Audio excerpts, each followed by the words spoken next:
ปิดอัตตาว่าใจ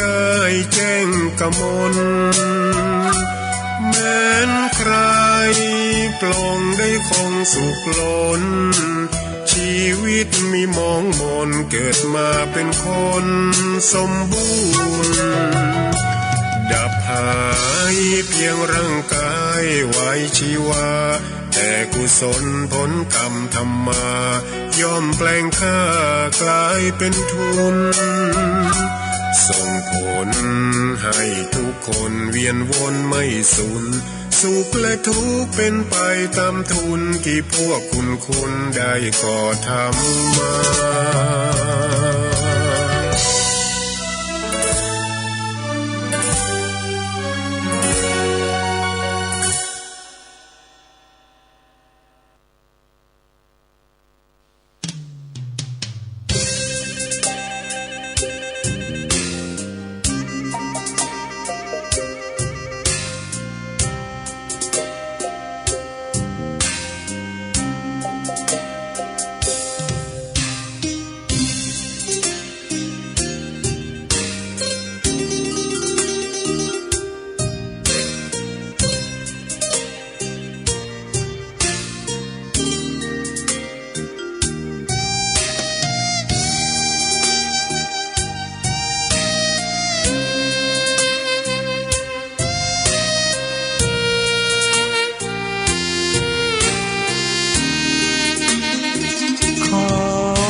ตำนาน1,300 กว่าปีแม่จามเทวีสร้างพระเจดีย์ที่วัดดอยน้อยพร้อมเจดีย์โค้งอีกองค์เคียงคู่อยู่ดอยสลับก้อนหินใหญ่น้อยร้อยเรียงหน้าอัศจรรย์พระธาตุสีทองแงนมองฝูงพึ่งทำรังช่างมีมนต์ขลังพลังศักดิ์สิทธิ์บนนั้นกล่าวคำไหว้สากราบสักการะคนลุกคนฉันสัมผัสถึงสายสัมพันธ์คงเป็นลูกหลานเคยร่วมสร้างบุญวัดดอยน้อยอยู่กลางยอดดอยโรยต่ออำเภอดอยเหล่าเขตติดต่อป่าสางลำพูนเดินทางปลอดภัยจากเชียงใหม่หรือสายลำพูนยินดีต้อนรับนักบุญมาร่วมสร้างทานบารมีตี3 ตี 4เปิดสถานีฟังตุลุงยองนักเทศเสียงทองชื่อเสียงดังก้องทั่วฟ้าธานีตัวจริงเสียงจริงวัดดอยน้อยแม่จามเทวีต้อนรับญาติโยมที่มีจิตศรัทธามาร่วมสร้างบุญ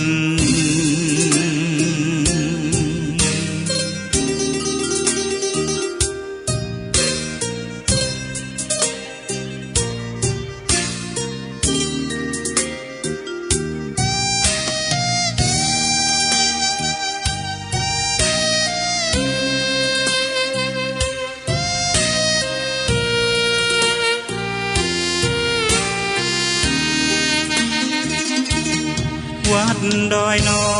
ยอยู่กลางยอดดอยโรยต่ออำเภอดอยเหล่าเขตติดต่อป่าสางลำพูนเดินทางปลอดภัยจากเชียงใหม่หรือสายลำพูนยินดีต้อนรับนักบุญมาร่วมสร้างทานบารมีตี3 ตี 4เปิดสถานีฟังตุลุงยองนักเทศเสียงทองชื่อเสียงดังก้องทั่ว วฟ้าธานีตัวจริงเสียงจริงวัดดอยน้อยแม่จามเทวีต้อนรับญาติโยมที่มีจิตศรัทธามาร่วมสร้างบุญ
พฤกษบภกาสรอีกุญชรอันปลดปลงโททนเสน่งคงสำคัญหมายในกายมีนรชาติวางวายมะลายสิ้นทั้งอินทรีย์สถิตทั่วแต่ชั่วดีประดับไว้ในโลกา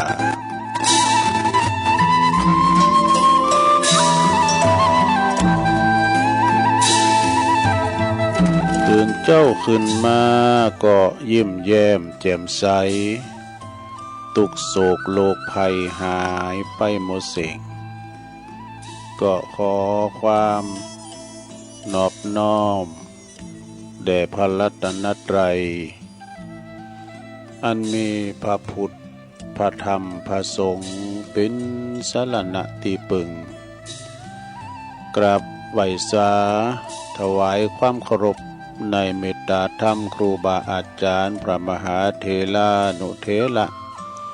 ท่านเจ้าคณะพระสังฆาธิการพระภิกษุสามเณรเจ้าจุโตนจุองค์กุวัดวาอารามพร้อมตึงสำนักที่พักสงฆ์ตัวก็ขอเจริญปอนเจริญชัยเจริญสุขมายังบรรดาปออกไม่ออกศรัทธาท่านสาธุชนนักศีลนักบุญทั้งหลาย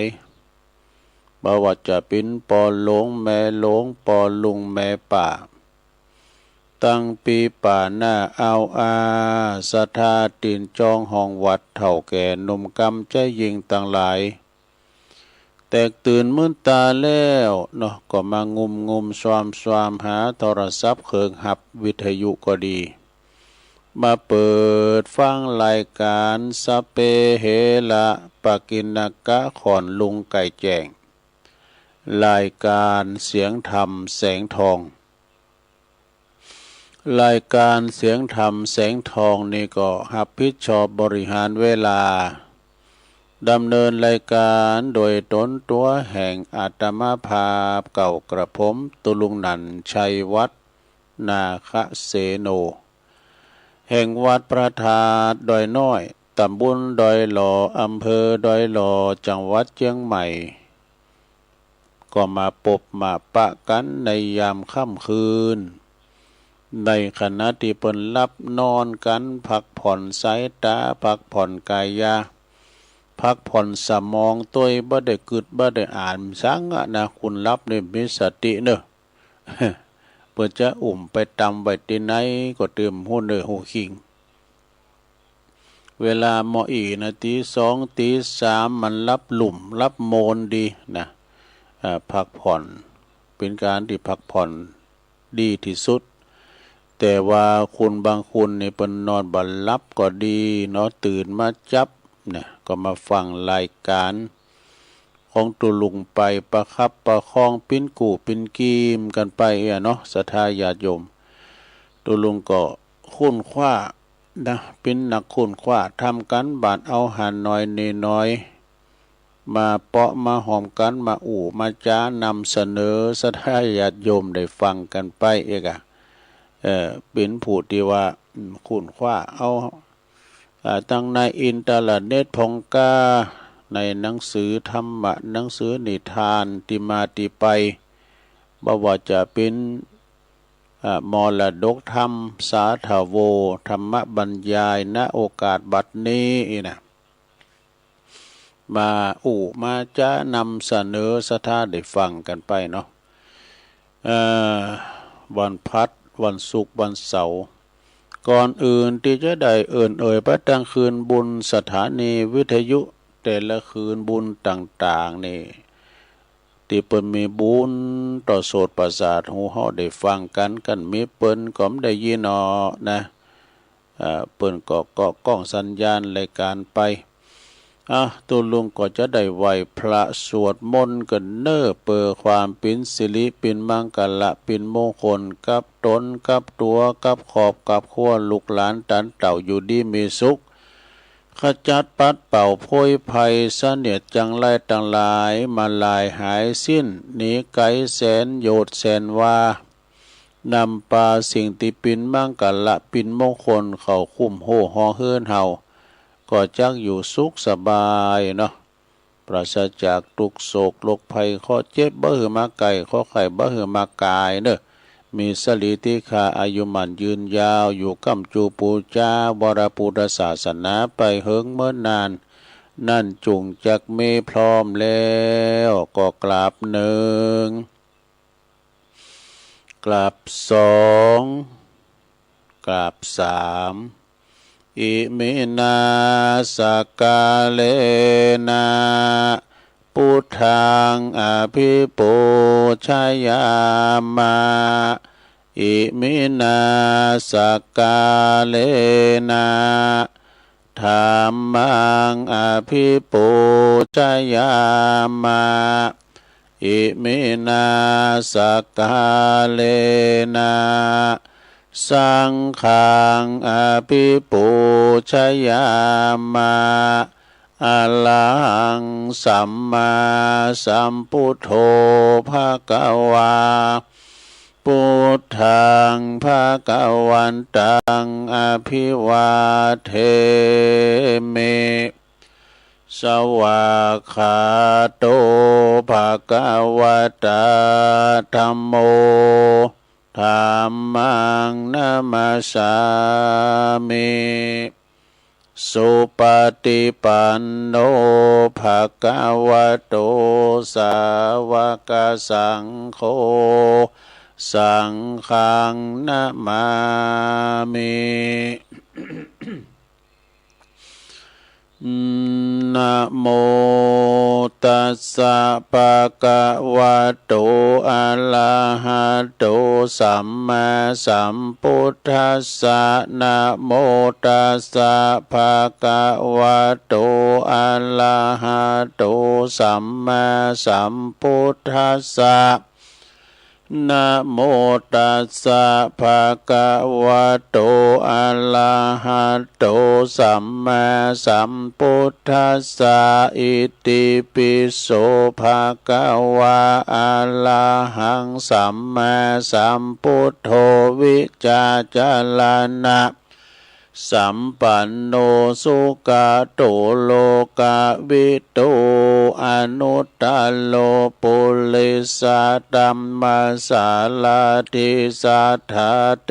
วมนุสสานังพุทโธภควาติสวากาโตภะคะวะตาธัมโมสันติทิโกอากาลิโกเอหิปัสสิโกโอปันญิโกปัจจตังเวติ ติตาโปวินโยเหติสุปฏิปันโนภะคะวะโตสาวกสังโฆอุจจุปฏิปันโนภะคะวะโตสาวกสังโฆยายะปฏิปันโนภะคะวะโตสาวกสังโฆสามิจิปฏิปันโนภะคะวะโตสาวกสังโฆญาติตังจัตตาลิปุริสะยุคาเนอัตถปุริสาปุกาลาเอสาภะคะวะโตสาวกสังโฆอะหุนายโยปะหุนายโยตักขินายโยอัญจลิกาลนิโยอนุตตลังปุญญเขตังโลกัสสติ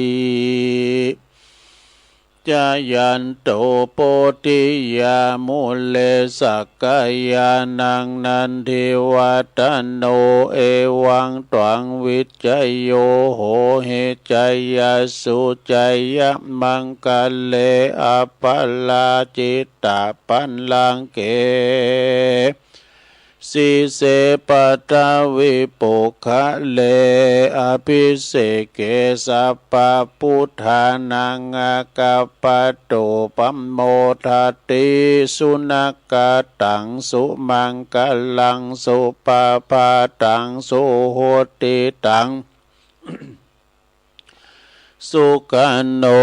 สมโมโหโตจะสุเยถังพระมจาริสุ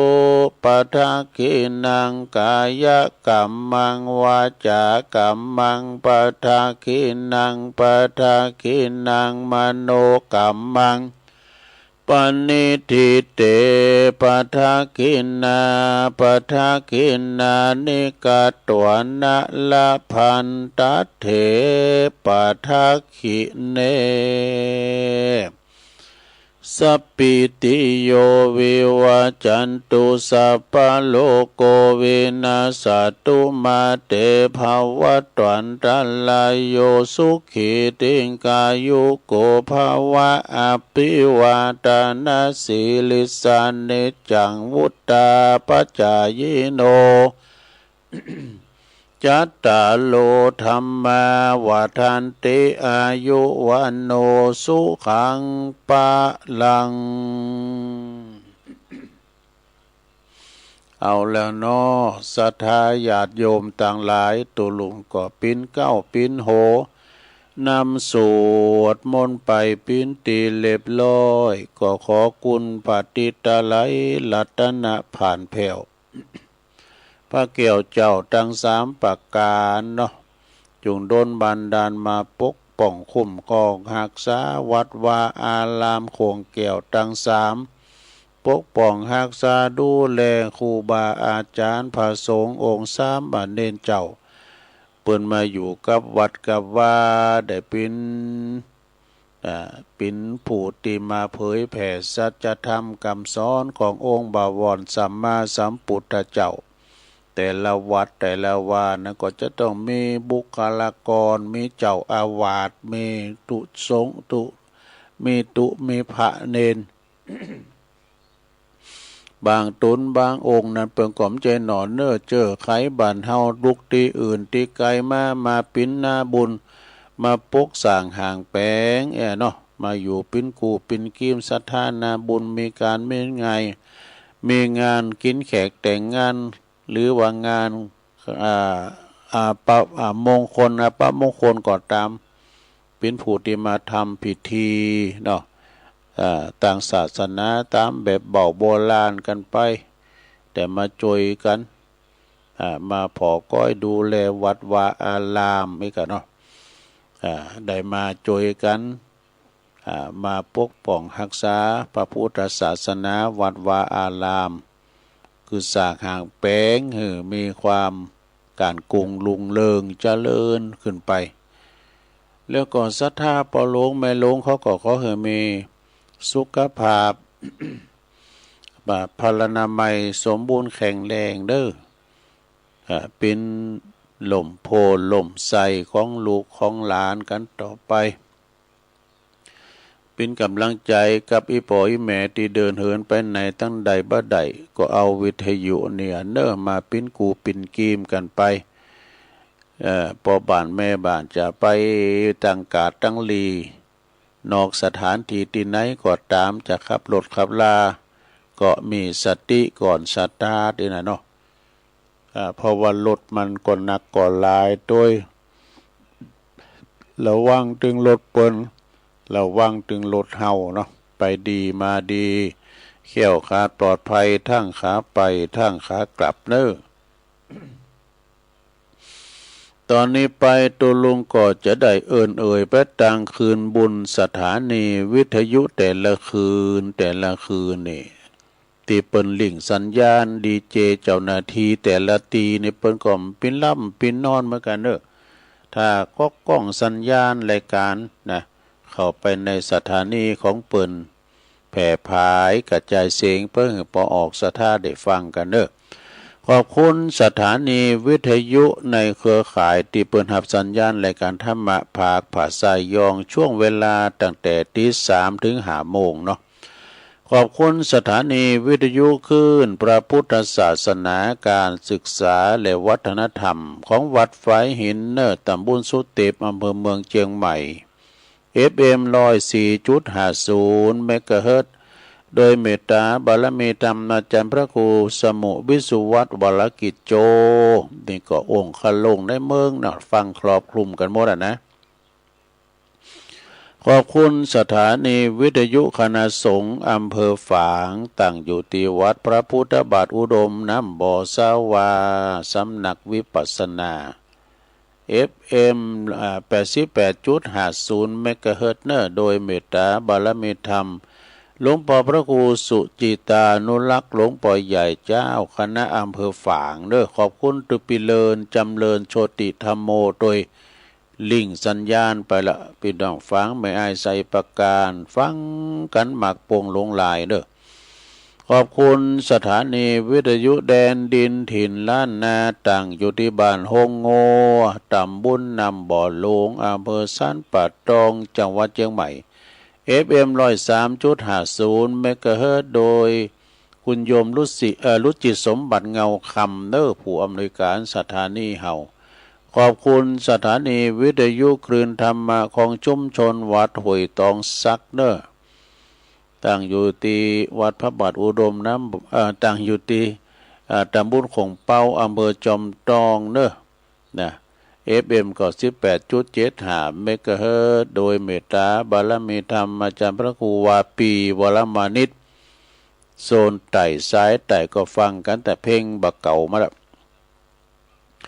ขอบคุณสถานีวิทยุมนเสียงธรรมจากอำเภอแม่แจ่มวัดบุผารามเนอ FM 106.25 เมกะเฮิรตซ์โดยเมตตาบารมีธรรมหลวงพ่อพระคุณมงคลพระคุณมงคลวิสิทธิ์เนี่ยเจ้าคณะอำเภอแม่แจ่มเด้อหลวงพ่อใหญ่เฮาขอบคุณท่านปลัดอุทัยถึง2อุทัยโดยขอบคุณสถานีวิทยุเน็กเนลเรดิโอ FM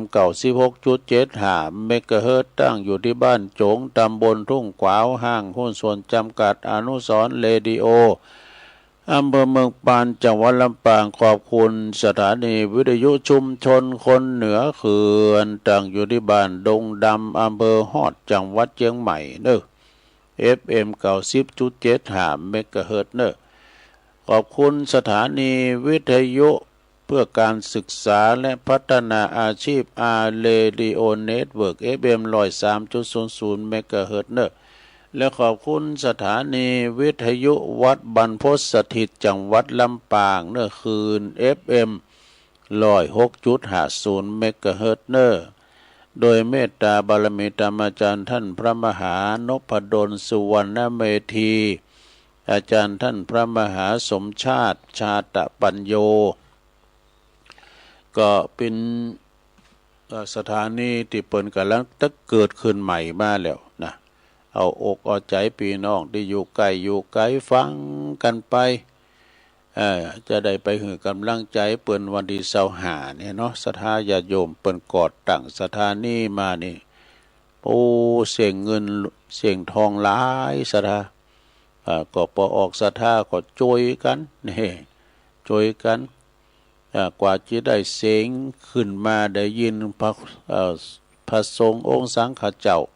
มาออกรายการมาจัดรายการเนี่ยโตเบื้องหลังความสำเร็จมีอัน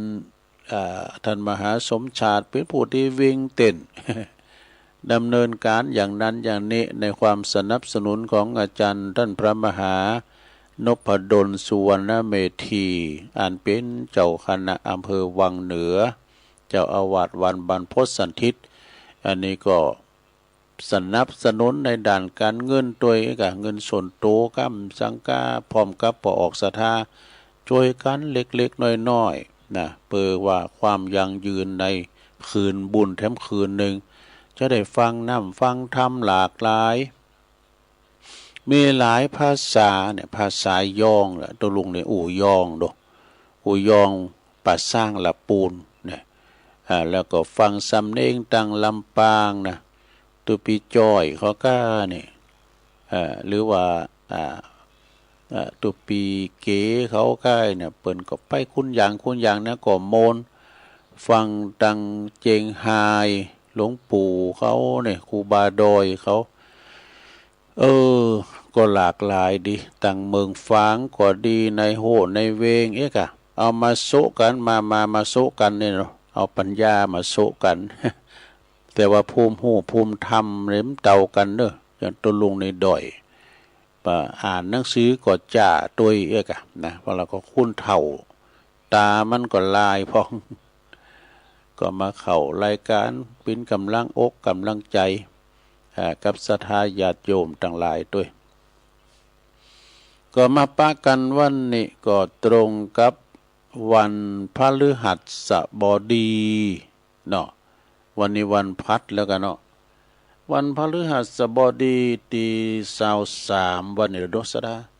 23ของเดือนเมษายนพุทธศักราช2569วันผูกในพราหมณ์ว่าเป็นวันศีลเนอะศีลออก8คำนะเดิน8ออก8คำศีลนานี่ตรงกับวันที่1 พฤษภาเป็นวันแรงงานแห่งชาติเนี่ยเป็นวันแรงงานแห่งชาติแล้วก็เป็นวันที่1เดือน8ปิ้งโดยเป็นวันศุกร์สดาศุกร์เอาเหล่าเสาร์เอาหน่วยนะฉะนั้นญาติโยมทั้งหลายเดือนเมษาพฤษภานี่ก็เป็นเดือนแห่งความแห้งแล้งและก็ร้อนเนาะอากาศมันจะร้อนไปพองร้อนกายแต่บ่คือร้อนใจก็ระมัดระวังเงาตากแดดมื้อนี่ก็บ่ได้เหมือนกันเด้อศรัทธาร้อนแล้วมากระทบยินนี่นะศรัทธามันจะนอกปะเปิดว่าหมอว่านะก็เผาไปตากแดดลำไปแต่โดยเฉพาะสวอย่างเฮานี่นะแล้วก็อยู่ปื้นห่มไม้ห่มตอกนี่มันจะเย็นบ้านไผ่ที่มันราคามันบ่สูงนะมันจะร้อนหน่อยเนาะศรัทธาเนาะจะร้อนพองอันนั้นก็รักษาถาดขันของแต่ละท่านแต่ละคนเด้อศรัทธาเด้อที่แรกตัวลุงก็ว่าจะเอาธรรมอันนี้มาตีดนี่นะศรัทธาแต่ก็ว่าบัดเต้นเดือพระคุณพ่อผู้เป็นดั่งเพื่อนในบ้านเนี่ยมันเป็นธรรมไทยหรอเป็นธรรมไทยวันนั้นไปสู่มาคาลาวะไปตัวหลวงพ่อไปที่วัดพระสิงห์หลงมันจะมาขายดูธรรมนี่ของงนเนี่ยถึงทำเมืองทำไทยแล้วก็ทั้งผูกเนี่ยก็ทำพระคุณแม่ผู้เป็นดั่งมิตรในเรือนเนี่ยเป็นทำปอทำเมก็วันไหนวันตาก่อนเนาะศรัทธาวันไหนวันตาก่อนเอามาตีดอันนี้ทำนี่ก็ผูกละ60ตัวลุงก็ไปต่อปนกู้100ได้เอา2ผูกเปิ้ลก็ขึ้นหืมก็เป็นทำไทยก็เอาไว้นี่ก่อนศรัทธามันก็มีหลายอย่างอยู่ก็เดี๋ยวจะเอาบทสวดของธรรมจักรปวัตตนสูตรวันสำคัญเอตัทธัคคะแต่ละอย่างแต่ละตีตุลุงก็ว่า อันนี้ก็เป็นสำคัญเหมือนกันเนอะเรื่องบทธรรมจักรนะเปิ้นเตทำกันแหละที่พระพุทธเจ้าเปิ้นเตถึงปัญจวัคคีย์ทั้ง5เตจบเรียบร้อยโอ้อัญญาโกณทัญญะนี่เปิ้นก็ฟังไปพิจารณาไปก็เลยเกิดหันดวงตาหันธรรมก็เลยขอบวชเป็นตุเจ้าตุนแหลกเนาะสดาก็มีความเป็นมาเป็นไปพร้อมกับจันเราที่เปิ้นป่ำเป้งปรมีจุดไหนแผ่วอัคครสาวกของเปิ้นบนเอตทัคคะในกันมีปัญญากามีฤทธิ์มีเดชกามีความใฝ่มีความอย่างต่างๆก็ลองฟังพอสดานะอันนี้ก็เป็นธรรมผูกแหลของพระพุทธเจ้าทำมาจากกัปปวัตนสูตรนะฟังไปฟังไปหู้ธรรมคือโกณทัญญะได้ฟังได้หู้ธรรมแล้วก็ขอบทเป็นคุณแหลกข้อที่5วันมาฆมาสนี่วันคือว่าวันมาฆบูชาเป็นวันเพ็ญเดือน3เป็นวันเพ็ญเดือน3วันจตุรงคสันนิบาตเป็นวันเปิ่นประชุมสงฆ์ปัน250รูปทรงแสดงโอวาทปาติโมกข์แล้วก็เปิ้นทรงปลงสังขารอีกนี้ไป3เดือนเปิ้นจะปรินิพพานอีกนะต่อไปข้อที่6วันวิสาขมาสวันวิสาขบูชาเป็นวันเพ็ญเดือน6หรือว่าเดือน8เหนือนี่เป็นวันที่พระพุทธเจ้าประสูติตรัสรู้แล้วก็ปรินิพพานนะเป็นวันเดียวกันแต่ต่างปีต่างปีนะและก็ต่อไปข้อที่7วันอาสาฬหมาสก็คือวันทำบุญก่อนเข้าพรรษา1วันนะก่อนเข้าพรรษา1วันวันทำบุญก่อนวันเข้าพรรษา1วันเรียกว่าวันอาสาฬหบูชานะก็คือวันที่พระองค์ก้าวลงสู่พระคันเป็นวันเปิดสู่พระคันเนอะวันที่ออกมหาพิเนศกรมออกทรงผนวดนะแล้วก็วันทรงแสดงธรรมจักรนี่แสดงธรรมจักรลงเนอะข้อที่8วันอัสสยุขมาสคือวันออกพรรษาคือวันเพ็ญเดือน11เดือนเกงเนอะเป็นวันที่มหาปวารณาแล้วก็วันเสด็จลงจากเทวโลกในวันที่เปิ้นนั้นตักบาตรเทโวนะวันแหมค่ำนั่นเนาะสถานที่สำคัญเกี่ยวกับพระพุทธศาสนานี่มีไหนพองสังเวชนียสถาน4ตำบลนี่4ตำบลคือสถานที่ประสูติสวนลุมพินีวันนะเปิ้นวงเล็บว่าลุมมินเดนะระหว่างกรุงกบิลพัสและกรุงเทวทหะติดต่อกันปัจจุบันในเป็นเมืองประเทศเนปาลนี่เป็นประเทศเนปาลในตรงนี้แต่ก่อนอินเดียเหมือนกันว่าสถานที่ตรัสรู้ตำบลอุลุเวลาเสนานิคมพุทธคยาแคว้นมคธนี่อันนี้นะตรัสรู้นะต่อไปสถานที่ปรินิพพานสวนสาละวโนทยานต้นลังทั้งคู่กรุงกุสินาราแคว้นมันละชาทานหลวงหัวเข้าใจก็สถานที่เนาะ4สถานที่แสดงปฐมเทศนาป่าอิสิปตนมฤคทายวันกรุงปาลาณสีแคว้นกาสีนะหลวงผมเคยไปเคยไปแล้วต่อไป เดี๋ยวจะเตียดทำไปนะหลวงนะข้อที่3นี่มีหลายข้อนะเมืองสำคัญที่เกี่ยวกับพระพุทธเจ้าเนี่ยเมืองสำคัญในเมืองยังพองเมืองเวสาลี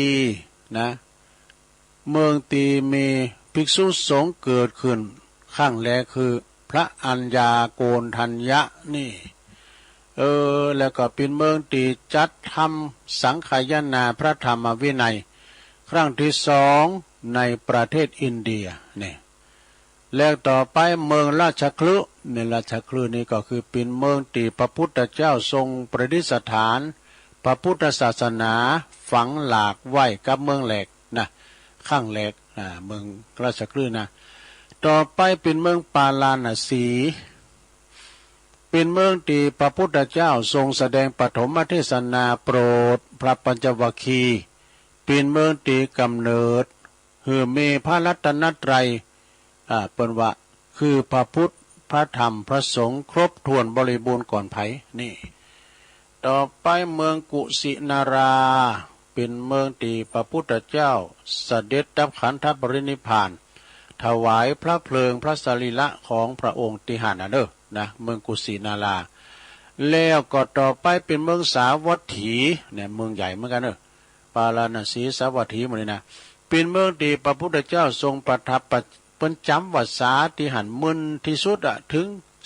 24 วรรษากันนะดูจำวรรษาอยู่ในเมืองสาวัตถีนะ24 วรรษาพระธรรมคำสอนพระธรรมคำสอนส่วนใหญ่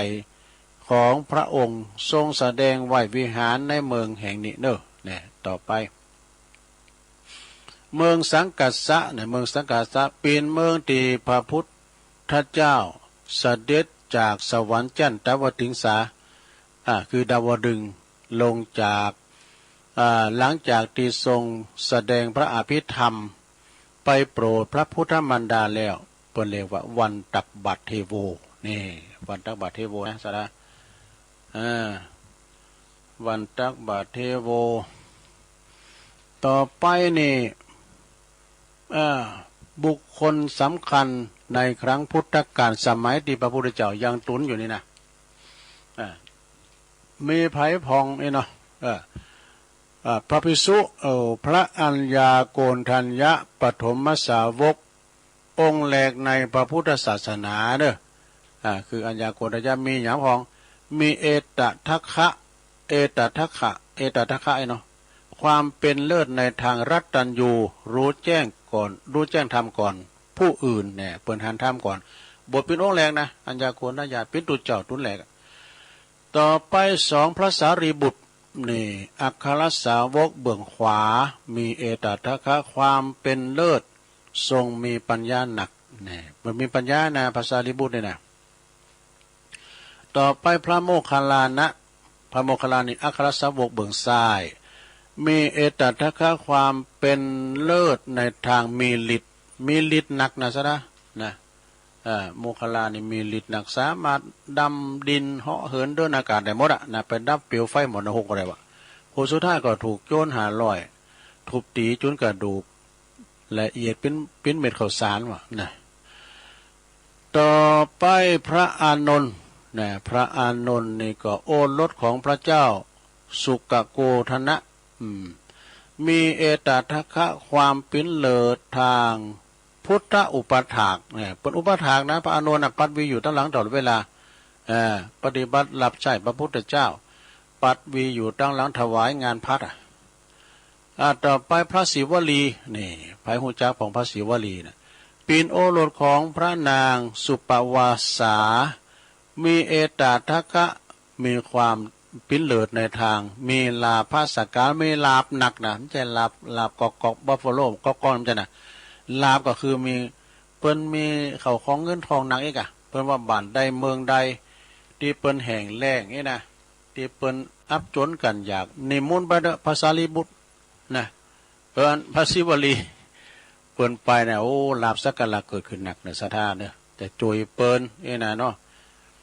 ต่อไปสามเณรนี่ก็คือสามเณรลาหุนสามเณรตุนแหลกนะสามเณรลาหุนซึ่งเป็นโอรสของพระนางยโสธราและก็เจ้าชายสิทธัตถะเอตทัคคะเป็นเลิศในทางใคร่ต่อการศึกษาเนี่ยเปิ้นโหมศึกษานะสามเณรนี่นะสามเณรลาหุนต่อไปภิกษุณีภิกษุณี1มหาประชาบดีโคตมีธิดาของพระเจ้าอัญชนะนี่เปิ้นมีเอตทัคคะความปิ้นเลิศในทางรัตตัญญูนะเหมาะนะหู้แจ้งในธรรมก่อนภิกษุณีอื่นนี่ต่อไปนางเขมาธิดาพระเจ้าของพระเจ้าสาคละนะ มีเอตทัคคะความพิเลิศในต่างปัญญาหนักทั้งหมดมีปัญญาดี ต่อไปนางอุบลวรรณานางอุบลวรรณาในเป็นธิดาของเศรษฐีกรุงสาวัตถีมีเอตทัคคะความเป็นเลิศในทางมีฤทธิ์หนักทำแล้ว ต่อไปนันทานางนันทานี่ก็เป็นธิดาของพระเจ้าสุโธธนะมีเอตทัคคะความเป็นเลิศทางยินดีในฌานเนอะเป็นมีฌานต่อไปนางปัตตาจลานี่ปัตตาจลาหูจักกันหรือนางปัตตาจลานี่มีความตุกหลายอย่างโผก่อตายลูกก่อตายพ่อแม่ก็ถูกไฟไหม้นะจนเป็นผีบาปไปกันนางปัตตาจลานี่ธิดาของเศรษฐีกรุงสาวัตถีมีเอตทัคคะเป็นเลิศทางรอบรู้พระวินัยสุดท้ายเปิงก่อมาบทเพ็งปิสุนีนะหูธรรมต่อไปอุบาสกนะตอนนี้เป็นอุบาสกเจ้าอุบาสิกาเนี่ยเป็นไม่ยิงอุบาสกเป็นปอใจเนาะตาปุษะมันลิกะนี่ปอกาสะเจ้าเมืองอุกละเอตทัคคะเป็นเลิศทางอุบาสกกูแหลกตีถึงพระพุทธพระธรรมปินสารณะก่อนผู้อื่นเนอะขณะนั้นยังบ่มีพระสงฆ์เตอนะต่อไปชีวกกุมารทัตนะชีวกะชีวกกุมารทัตบุตรของพระนางสาวละวดี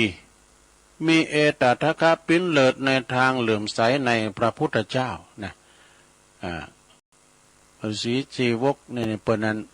กุมารทัตในเปิดเป็นนั้นมอยาด้วยนะเนาะ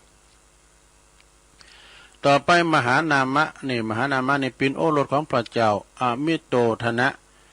มีเอตทัคคะเป็นเลิศเนาะความเป็นเลิศในทางถวายของอันปานิชเป็นของปานิชบรรจงนะต่อไปเป็นอุบาสิกาอุบาสิกาก็คือไม่ยิงนะเจ้าภิกษุณีก็คือเป็นนั่นเป็นไม่ยิงเหมือนกันอุบาสิกานี่ก็คือนางสุชาดาโธ่อันนี้เป็นระดับแนวหนาเลยนางสุชาดาก็คือเป็นธิดาเศรษฐีบ้านเสนานิคมมีความเป็นเลิศทางเป็นว่าทางถึงสารณะในพระรัตนตรัยก่อนผู้อื่นเนี่ยนางวิสาขานางสุชาดานะนางสุชาดานะเจ้าวิสาขาเด้อต่อไปนางวิสาขานี่สองนี่นะนางวิสาขเนี่ยธิดาของท่านนันชัยเศรษฐีนะเป็นลูกสาวของท่านนันชัยเศรษฐีมีความเป็นเลิศในทางถวายต้านหนักนี่นางวิสาขานี่ไปอยู่กับปอโผกมสู่เอาเขาจนว่ายอมรับยกคือปิ้นแม่ด้วยวะ แม่เนาะปอโผในห้องปิ้นนี่แม่วะแล้วก่อนนางวิสาขาเนี่ยเปิ้นเข้าวัดออกวัดการเข้าไปนะเปิ้นติ๋วของไปนำปานนาคาเนี่ยเวลาถึงเตียงได้ก่อนเอาอันของครบของฉันอาหารพัฒอาหารเพศนี่กะปีมากกว่าแบมือเปล่า ไปปฏิบัติเจตูไปเนี่ยกะเหมือนเฮาตังเฮาเนี่ยอ่านไปมือเปล่าปีมาโปรติ้มกุย ปีมาในติ้มเปาะติ้มกุยก็เปิ้นเอาปันเป็นหยังก็เป็นบาปแล้วลงเนอะของวัดของว่าอะไรกันตุเจ้าเปิ้นเอาปันเนี่ยไม่บาปเนอะอนุญาตนะดีเลยเขาไปเม็ดน้ำมาเนี่ยโอ้น้ำใยเนี่ยหมดหน่วยอันผางนี่มันม้อมเลยนะเอาไปเด็ดกินเอาใส่เอาไปตำบานบ่ะเนี่ยมันบองเปิ้นเม็ดน้ำมาเนี่ยเม็ดก็คือหลักเอานางวิสาขาเนาะต่อไปทั้งสองคนเนี่ยชุตราชุตรานี่มันก็ได้ยินกันเนาะธิดาของข้าบดีกรุงโกสัมพีนะมีความเป็นเลิศทางพหุสูตรนี่สอบฟังหนักเนอะต่อไปข้อที่สี่สุดท้ายสามาวดีนางสามาวดีนี่เป็นธิดาลูกสาวของเศรษฐีกรุงพัทรวดีนะเอตทัคคะความเป็นเลิศในทางอยู่โดยเมตตา อยู่โดยเมตตานี่ใช่ไหมนะจบลงไปนะบทนี้ก็จบลงไปเนอะอันนี้วันสำคัญแล้วก็ บุคคลสำคัญต่างพระพุทธศาสนาญาติโยมหลายเอามาสาธกโยกมาหือศรัทธาได้ฟังกันก็จบลงไปต่อไปก็จะเอาอันนี้มาวาดทำกรรมศรัทธาญาติโยมเอามันปิ้นอย่างจบลุงอันนั้นก็ต่อโดยอันนี้ มันบปฏิปต่อนะทุกท่านนะสเปเหละนี่มันมาเชื่อมสัมพันธ์กันนี่จะเอาอันนี้ก้าวเนี่ยหนังสือของปินันทองเนี่ยหนังสือปินันทองจากบ้านดุงหลงเป็นมอบหมายถวายมาเมื่อเนาะแล้วก็เอามาเล็บเลงพอกำบักเก่านั่นนี่นะกำบักเก่าเปิ้นบอกว่าศรัทธาญาติโยมเปิ้นบอกว่ารับเด็กลูกเจ้าปิ้นเจ้าตันต่างหลายนะคือปิ้นเจ้าแข่งตันต่างหลายรับเด็กลูกควายปลาหือลูกหลานปิ้นนี่ปิ้นขา อันนี้ก็ถึงบอกความหมายไว้เรียบร้อยเนาะเปิ้นก็บอกว่ารับดึกนี่เนาะถ้าไทยแปลว่ารับดึกให้ตื่นแต่เช้าตรู่นี่นะจะได้ปิ้นเจ้าคุณนายคนแต่ว่ารับดึกแล้วก็มาลุกหล่าลุกสายตะวันโด่งยอมจะได้จะทำให้พบแต่ความหายานะในจักนำลูกหลานปิ้นหนีปิ้นศีลกันเนี่ยกะความหมายนั้นก็บอกไว้บอกให้ฮู้ว่าคุณเฮาที่มันขยันขันแข็งนั่นนะเมื่อมีความหมั่นเป็นยอมก็จะได้ประสบความสำเร็จในชีวิตง่ายๆแต่ถ้าว่าคุณขี้ข้าน คุณขี้เกียจขี้ข้านสันหลังยาวเลยนะ นอกจากจะทำหือเฮาครอบโคบัดเจริญแล้วก็ยังเอาปลาหือลูกหลานติดหนีติดสินไปแหมตุยนี่อันนี้ก็จบลงไป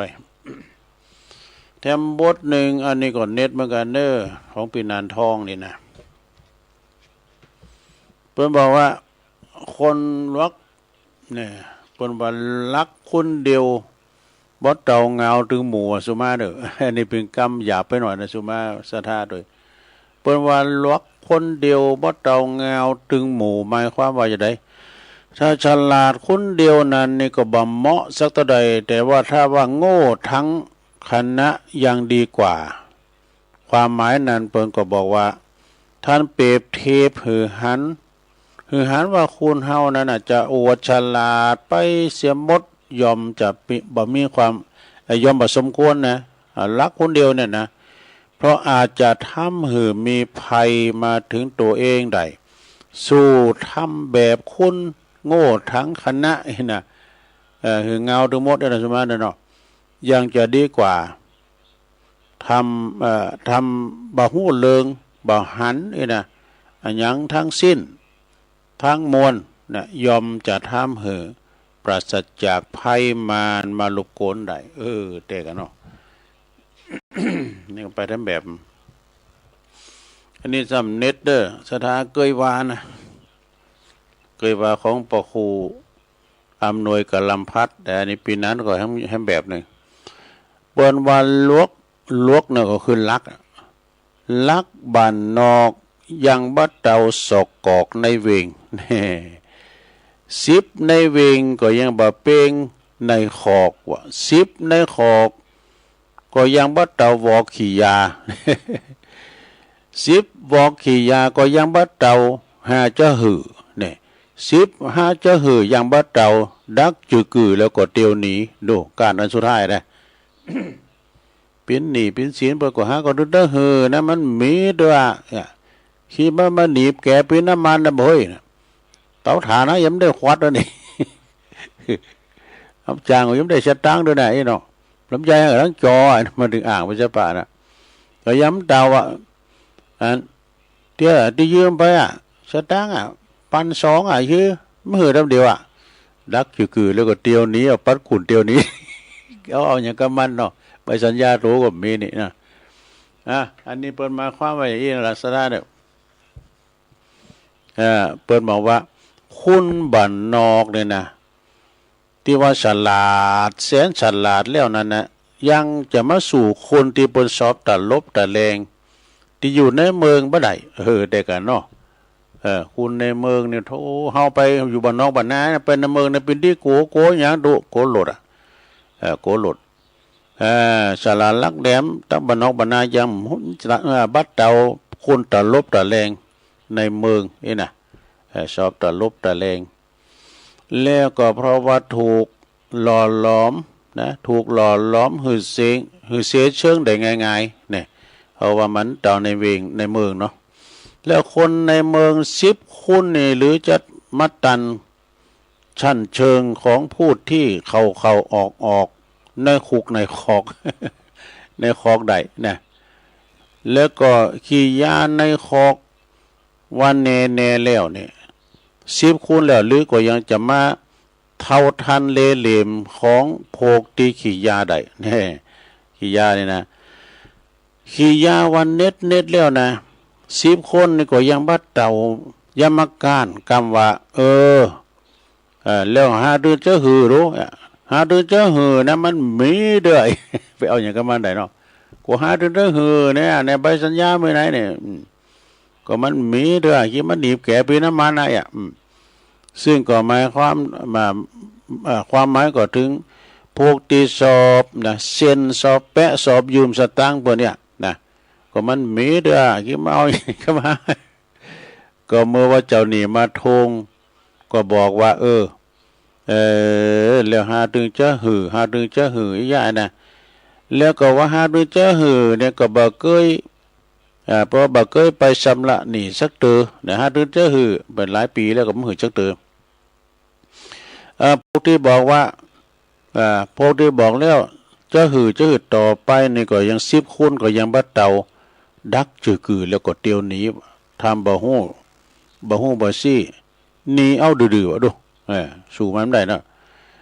ความอาคุณเหล่านี้นะนี่ก็คือต้นไม้ที่ว่าเก้านี่สูงเลยนะเปิดเปรียบเป็นเก้าไม้ดอกโอ้เก้าไม้นี่สูงเล่าจะดีแล้วต้นตั้งหน้าซ้ำสูงเหลือกว่าอีกดูเนี่ย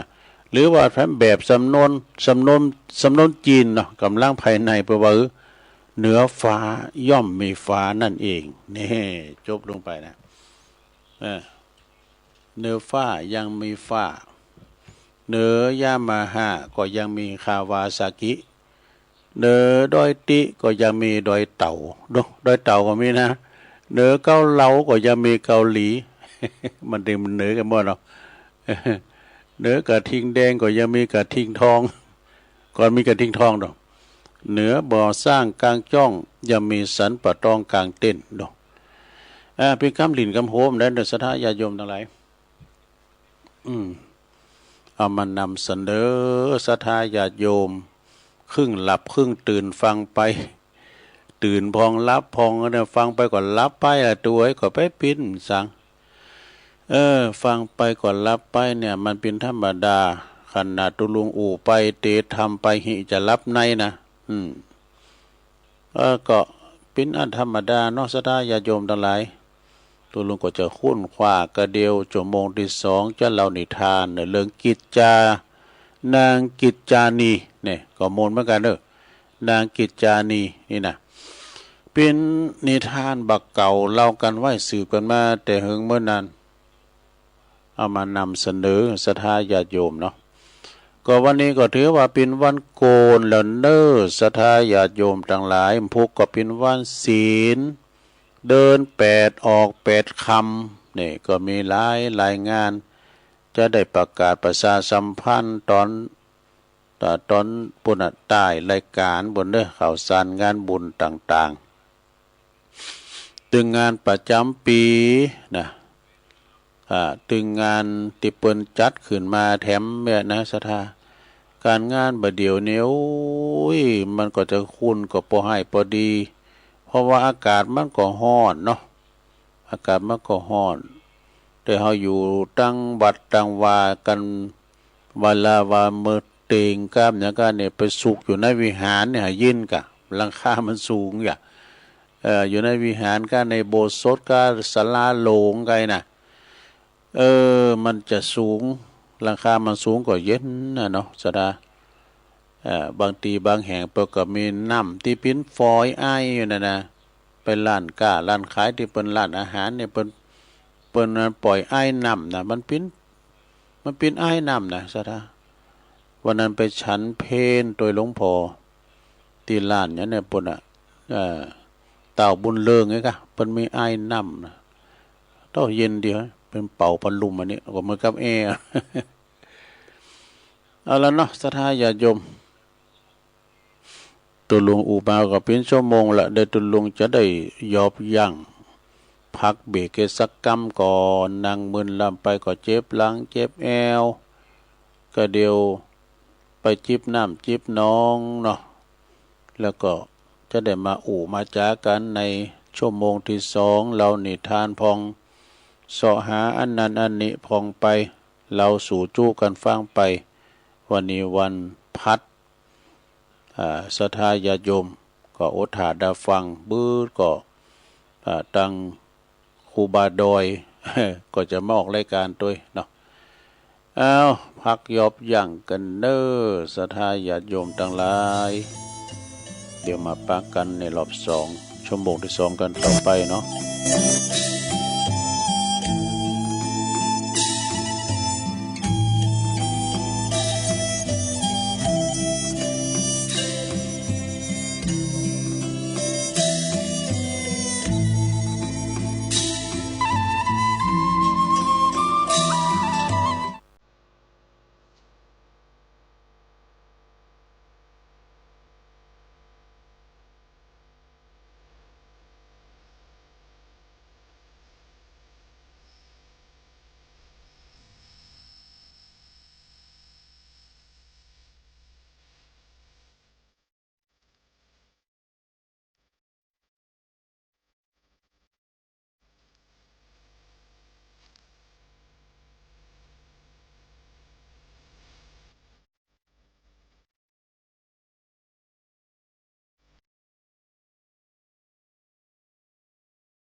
รัทธาสาธุชนญาติโยมทั้งหลายตุลุงก็พักเบรกนะพักครึ่งมึนลำไปก็เจ็บหลังเจ็บแอวโยกใหญ่ข่ายตีเตียวไปเตียวมานะเพื่อว่ายืดเส้นยืดสายเนาะแล้วก็มานั่งอู่กันต่อในชั่วโมงที่2ชั่วโมงสุดท้ายก่อนหน้านี้ต่างหลายก็กำลังฟังรายการสเปเหละปากินากะขอนลุงไก่แจงรายการเสียงธรรมแสงทองดำเนินรายการโดยตู้ลุงยองมานั่งอู่นางจ้ากับพ่อแม่พี่น้องศรัทธานาบุญเฮาเนาะเวลานี้ก็กำลังตี4กับ7 นาทีเด้อ4 โมงกับ7 นาทีแล้วลงโวยนะลูกหนึ่งเข้าเป่าไฟกันได้แล้วก้าทำหุงหาอาหารทำสำหรับกับเขาการกินก็เหมือนกันนะสะท่าเนาะมาจ่ายกินจิ้นกูคาบกินลาบกูวันนี่ก็ไม่เคยวาดเนาะมันของมันแปลงน้ำพริกน้ำโพงพอจอพักกาดพักปังไปเนาะไปยัดอันรายจ่ายกินยังก็ตึงกินได้จอบเข่าลุงต้องไอ้นะประมาณนะเปิ้นก็กินข้าวเพื่อยังชีวิตเปิ้นเรียกว่าอย่างนี้ก็กินเพื่ออยู่ไม่ใช่อยู่เพื่อกินเนี่ยนะ กองทัพนะก็เดินด้วยท้องเวลาว่าเข้าตกถึงต้องก็เป็นญาติเนาะศรัทธาวันพุกกับวันหือนี่วันศุกร์กับวันเสาร์ก็แจงว.8ได้กันเนอะตัวลุงก็ติดศาสนกิจมันเมื่อนะก็จะมีเฮดเตอร์หนึ่งนี่นะจะไปช่วยการช่วยงานครูบาอาจารย์เนี่ยศรัทธาเนาะวันศุกร์กับวันเสาร์ก็จะได้คืนเวลากับอาจารย์พระครูอภิวัฒนวิกรมนะก็หรือว่าสดเชยแล้วเนาะวันเจ้าวันการก็มาเจ้าวันปุตแต่ว่าก็มาวันนี้วันพัดมันจะโหลดเดียวดึงนึงก็ดูวันเจนวันจันทร์นะดู วันจันทร์มื้อแรงบ่าย3 โมงไอ้เนาะตุลุงก็จะมีกำอูกำจามเนี่ยคนเฒ่าเตอก็เอาทำมาเตดพรมสังพองเนี่ยสราก็แบ่งเบาภาระอาจารย์รับบัญชาการจากอาจารย์พระครูอภิวัฒนวิกรมเป็นหมอบหมายเวลามาแทนเป็นพองเนี่ยนั่นก็วันผูกวันหืนนี่ก็คืนรายการให้กรรมหนึ่งก่อนคืนเวลาเปิดให้กรรมหนึ่งก่อนไปปฏิบัติศาสนกิจช่วยครูบาอาจารย์ไปวันเสาร์ก็อาจารย์มาหาเพื่อก็จะถ่ายทอดด้วยกันเนาะถ่ายทอดรายการเปิดสถานีใหม่ เปิดสถานีใหม่สถาญาโยมก็จะไม่ได้ลืมกันนะสถาเราประกาศไว้ตอนนิยกรรมหนึ่งก่อนเนาะในวันที่25เมษาพรำมาเป็นวันโลมนำจิตนำใจของคณะพระสงฆ์ที่เปิดจัดรายการก็ดีสถาญาโยมบันเนื้อบันไตบันไก่บันกายให้ก็ดีเพื่อจะมารวมกันเนี่ยเปิดสถานีวิทยุคืน106.50อย่างปินตั้งการวัดบรรพตสถิตที่จังหวัดลำปางนะติดจริงปรากฏเปิดมาตั้งแต่วันที่1 มีนาแหละนะเดินปลายแล้วก็แต่ก็เพื่อความยั่งยืนและความสามัคคีศรัทธาได้ไปหูไปหันสถานีเปิ้นแปลงนะท่านมหาเดี๋ยวมันได้อยู่ได้ยากฉันได้ก็อยู่ปุ่นอยู่ปลายว่ะเพิ่นศาลาเก้าอยู่ทั้งปลายลุยไล่ลูกมาก็จัดรายการในก้ามปินดีเยอะมีด้วยเนาะมหาปุณใจถึงเป็นสังด้วยว่ะนะเป็นศาลาด้วยเพราะว่าจะปูกระเบิงก้าแปลงยาตะบุญก้าเนี่ยศรัทธานี่เปิ้นใจเปิ้นเกินร้อยก็อยากจะให้ศรัทธาได้ยินได้ฟังกันนั่นแล้วนะเอาอกเอาใจตัวใจครับพอหลงไม่หลงเขาใครฟังรายการก้ามสังฆาตูเจ้าพระนายเปิดมาออกรายการว่าบัดจะเป็นฆราวาสญาติโยมเนาะพอหน่อยพอนั้นอันนี้ก็มาออกรายการเป็นการสืบชะตาคุณเฒ่าตัวเมื่อเจ้ามาเฮาก็ได้ยินเสียงน้ำเสียงธรรมเนี่ยกะนะกูตุนกูองค์เปิดก็จะมาออกรายการศรัทธาฉะนั้นวันที่25นี่ส่งตอนเจ้าเปิดก็จะมีการสวดถอนกันเด้อ สวดถอนแล้ว9 โมงไปก็บ่จะสืบชะตาโลงซะนะสืบชะตาโลงแบบล้านนาโอ้โหตูเจ้าไม่เป็น50ตุนบ่ทันมาหาเพิ่นนิมนต์มานี่นะเปิ้นจะมาสื่อโพราชาตาจำเริญพระพุทธมนต์เปิดเป็นความเป็นมกละเป็นมงคลกับสถานีแล้วก็ติวัดติวาโดยในเมตตาธรรมอาจารย์ท่านพระมหานพดลสุวรรณเมธีอันนี้ก็เปิ้นเป็นเจ้าอาวาสโดยเจ้าคณะอำเภอวังเนอโดยนะออกปัจจัยส่วนโตนะก็เปิดว่าเอาโอใจสถานแล้วก็เวลาบ่ายมาก็เตงกันเนาะเปิ้นก็จะเปิดสถานีเป็นทางการจะได้ใช้ยานโตกันเนาะต่อจากหันนี้ก็ตอนบ่ายก็จะมีการสุมากาละวะรถเก่าดำโหเนาะตามแบบเบาปาเวณีคือปิ้นว่ามี2-3 งานด้วยกันนะสืบสตาแล้วก็เปิดสถานีแล้วก็สุมากาละวะกะสุมากาละวะครูบาอาจารย์จำเด็กก็โอ้ตุนนั้นออกก็ตุลุงตัวน่ะตัวย่องนะอย่ามาบ้าโมนน้ำเลยนะตีตายเบื่อนะโคเป็นวจีกรรมมโนกรรมไม่นะเนาะไปสุมากาละวะกันแล้วก็ศรัทธาญาติโยมทั้งหลายจะได้ปบปะกับคณะครูบาอาจารย์เพราะว่าจะปิ้นเมืองฟางเวงป่าเป่าเจงใหม่ตั้งละปูนเจงใหม่นะที่เปิ้นจะไปลำปางแถมไปหันโตหันตินเปิ้นแล้วก็ไปทำบุญที่กองในการเปิ้นก็จะมีปักตุ่นก็นะปักตุ่นโลมก็ดีนะศรัทธาญาติโยม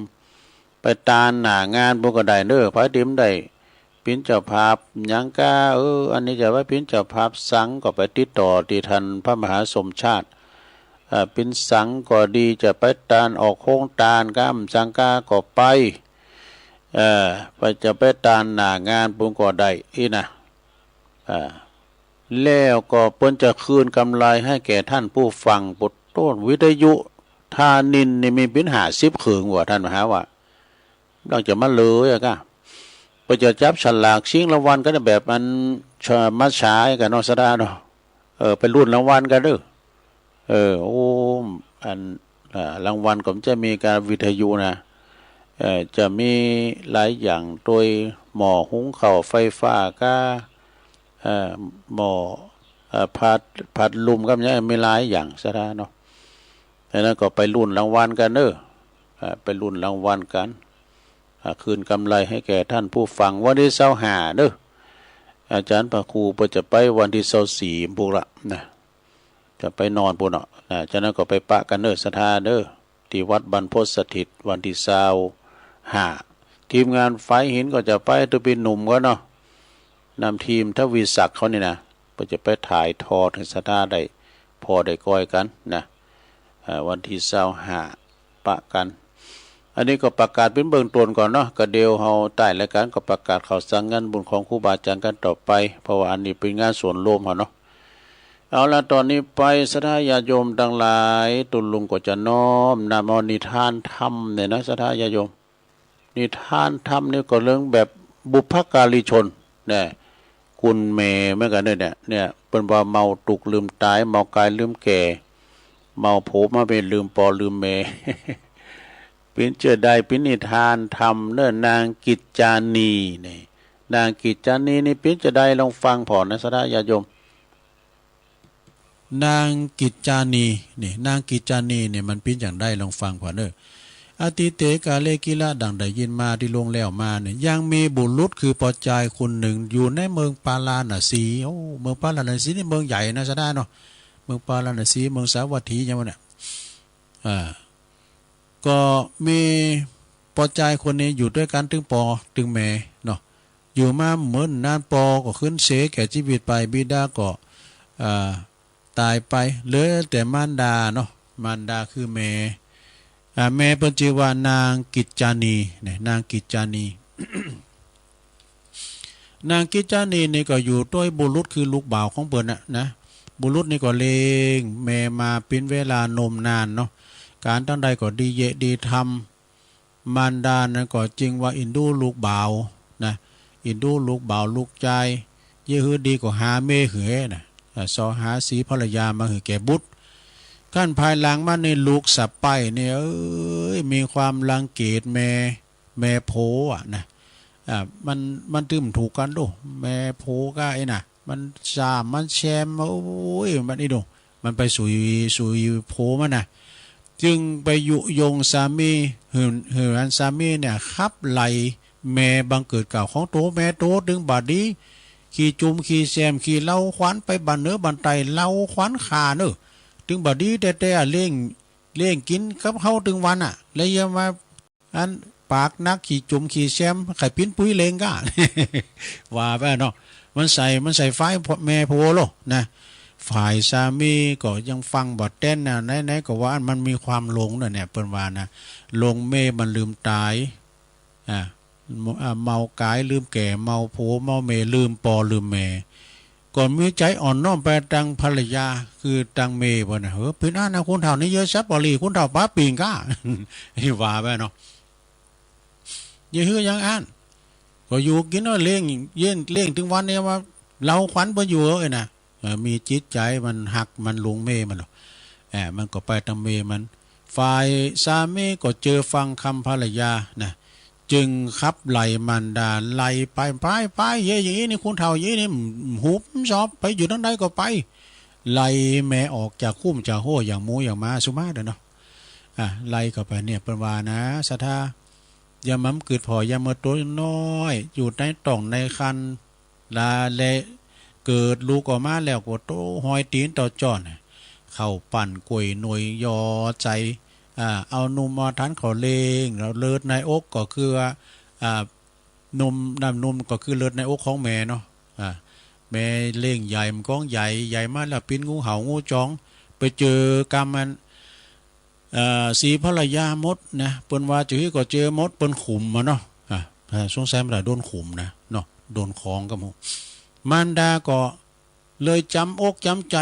ปกผายก็ได้ผ่าปกก็แอนน่ะบ่เหมือนตุลุงว่าตุลุงเลยก็ผ่าปกกับมันเบ่งอุ้มเนาะอันเหลือเขียงหยังก่อจางเด้อคะแนนเพิ่นจะไปละโหเด้ออันตุลุงนี่นะมันเคยมีประวัติลงกันไปที่ไหนก็ไปกินไปตามได้เปิ้นน่ะสุดต่างพุ่นแล้วเนาะก็เดี๋ยวรถติ๋มของก้านี่ก็เดี๋ยวกับมีรถปิกว่ากันเปิ้นเอาไปปล่อยที่แต่ร้อยแพแล้วแต่เขาแล้วเนี่ยใครไปร้อยแพพุ่นเนาะไหนเวงแหงพุ่นโอ้เอามากูไปอยู่เดี๋ยวนี้ก็เองก่อนหน้าน่ะมันโฮมงานลำไปเนาะไปโจยเป็นโฆษณาตามปล่อยลงไว้กันพี่ว่าเตียนพอดึกพอเดินเขาก็ว่ามีตีนอนก็แต่นอนน่ะเพื่อว่ามีตีนอนว่ะพอได้ขี่บุ้นรถลังค่าไม่กล้าบ่เนาะมาตั้งนางตั้งหนาผมได้ผู้บนขับรถได้เมย์บนนางให้ก่อนแล้วตัวนั้นนางไหนน่ะบนหลังคาว่ากันปวดผ่าเหลืองผิวมันขึ้นได้ลูกไอ้ปิ้งกลางวันเนี่ยมีทางเขาได้ขึ้นเนี่ยปวดดีอ้ายเบิ้ลมันขึ้นมีไปหาเนี่ยผ่าเหลืองผิวเบิ้ลก่อนมารดาก็เลยสมสารเนอะสมสารออกจากบ้านจากจ้องไปอาศัยอยู่ที่คนอื่นพ้องนะเที่ยวไปทำกิริยาไปหับจ่างแลกเข่ากินบ่มีอ่ะดูไปตำกาดตำลีไปยกมือไปขอได้ขอเข้าช่างน้อยเด้อแม่ได้กินข้าวขอกับแม่กาใจบุญก็ไม่ดูเปิ้นก็เอาข้าวมันหรือพองกาเอาอันนี้ข้าวมันเด้อเนี่ยเอาอันนี้ขนมปาดเนี่ยเอาอันนี้ขนมอันนี้น้ำเต้าหู้นี่พวกเอาแจกกินน่ะยังว่าอยู่ไปมาเนี่ยก็ทำเตยก็ไปรับไปนอนตามกาดก้าเอ็น่ะซำเตอก็ไปนอนตามข้างต่างข้างถนนไปน่ะส้มซ่านโดจุ่มซ้ำลูกนิ่มหักดีย้ำคือทอดอีแม่หักพองอีแม่เล่งมาใหญ่ก็กองใหญ่เจ็บป่วยเมื่อไข้แม่ก็หอบก็อุ้มซ้อหายุกหายามาหือกินน่ะแล้วเดี๋ยวนี้อะไรแม่ออก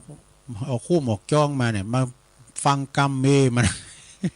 มันมาสุยเมมาดูเนี่ยแล้วทีนี้สับไปเนาะสับไปลูกสับไปยิ่งสับไปนั้นข้านว่าโพข้านว่าแม่โพออกจากบ้านไปแล้วก็ดีอกดีใจมานโหขุนไปแล้วบ่เนาะอีกาสูต้องเจอฟังคานี่มันโกเมมันกำหุ่นเนาะโพมันเหมือนนานในเมมันขึ้นต่างคันว่ะเนี่ยขึ้นมีต่องขึ้นมานบักก้องเมมัน มันก็บอกว่าหันสูแม่สูเนี่ยเป็นอากาลกินีนะปิ้นตัวเสน่ห์จังไรนะมันก้องออกคู่หมอโหไปเหมือนนั้นข้ามีต้องเลยไอ้ดอกบอกกับโพมันนะจ้ามนั้นน่ะข้าก็มีต้องแล้วนะบัดจ้าบันนั่นก็คลอดบุตรคือเกิดออกมาจึงว่าสามีมารดาว่าปินกาลกินีเมื่อว่าเปิ้นอยู่เฮือนี่ขานี่มีลูกซะเติมก้องว่าออกบานออกคู่เฮาไปนี่ขาต้องมีบุตรแล้วนะสากิจจานีส่วนว่านางกิจจานีนั่นนะปิ้นแม่เนี่ยลูกสับปิ้นแม่แล้วก็ฮู้ว่าลูกสะใภ้มีลูกลูกสะใภ้กับลูกชายมีบุตรมีลูกเนาะเอาก็เลยจึงคิดว่าทำ2ประการนะคือกุเลเชษฐาเนี่ยกุเลเชษฐาความเคารพผู้ใหญ่ในตระกูลหนึ่งเนาะแล้วก็มีกายสุจริตมีกายสุจริตเป็นต้นคือทำ2อย่างนี่นะ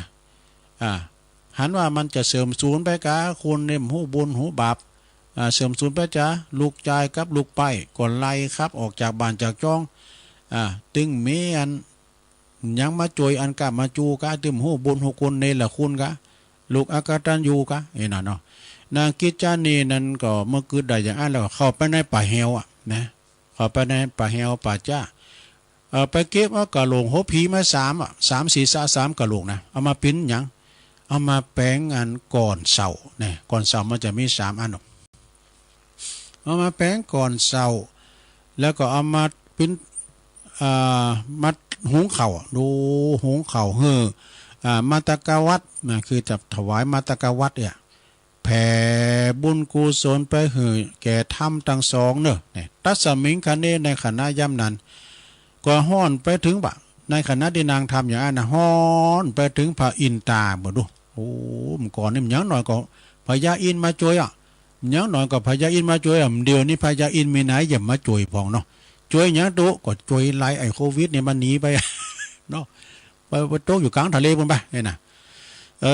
พญาอินตาก็ตีนางถึงวันนี้ปุตตนอ่อนนุ่มนิ่มเดี๋ยวนี้เขาแข็งกระด่างยำหินสีมาเนี่ย2,000เนี่ยดูเหตุไปก็แจ้งใจในนางเนี่ยนางกิจจานีพระองค์ก็ลงพิจารณาว่านางกิจจานีนี่ปกตินี่ทำจะมาทำมัตตกพัฒน์คือแก่ธรรมทั้งสองสำคัญว่าธรรมทั้งสองนั้นนางเกิดว่าธรรมทั้งสองนั้นตายไปนานแล้วก็ตายไปเสียแล้วก็ไอ้นะพระยาอินตาก็จึงเสด็จลงมาสาถแถลงเปรตเป็นพราหมณ์นะเข้าไปสู่แห่งนางไก่ตีนางกัจจณีแล้วก็ลอยอยู่บนอากาศทำแล้วเนี่ยเหาะลอยอยู่บนอากาศจึงอยู่หันนะมีเทวะเพิ่นว่ามีเทวะบัญชาตรัสว่าดูก่อนนางกิจจานีทำทั้งสองนั้นย่ำตายเนอะวะทำทั้งสองมันเป็นธรรมอย่างตุลุงผมอธิบายจางนะทำทั้งสองย่ำตายเนอะยังตันยังอย่าทำมัตตกพัฒน์เลยนะจะไปมาตั้งเข่าตั้งยังดีกระโหลกเพี้ยนนี่กันเนาะบาจ้านะจะบอกคือนะจะบาจ้าบานนั้นน่ะลูกบ่าวลูกของตัวเก่ากับลูกสะใภ้เนี่ยมันจะมาสำนึกบุญคุณมันจะมาเจิญเข้าไปอยู่เฮิรนดังเก่าเนอะนี่นะโดยอานุภาพแห่งเฮาในคราวนี้นะตังสุตากิจจานีฝ่ายนางกิจจานีเมื่อได้ฟังเต้าโกสีตรัสดังนั้นแล้วก็กลับสู่ยังที่อยู่แห่งตนที่ไหนไปนอนกาดวุ่น นอนที่กาดวุ่นมันมีไผ่เนี่ยมีโหนอนไปเนี่ยเขาไล่ออกละอันนี้อกตัญญูนะฝ่ายวันนางกัจจณีเมื่อได้ฟังเต้าอันนี้ปิกมาอยู่บ้านตนคือตีกาดไปนอนรับอยู่ที่กาดป่ะฝ่ายว่าลูกชายและลูกสะใภ้ทั้งสองหลังจากที่ได้ลูกมาแล้วซ้ำนึกว่าโอ้สูก่อนนี่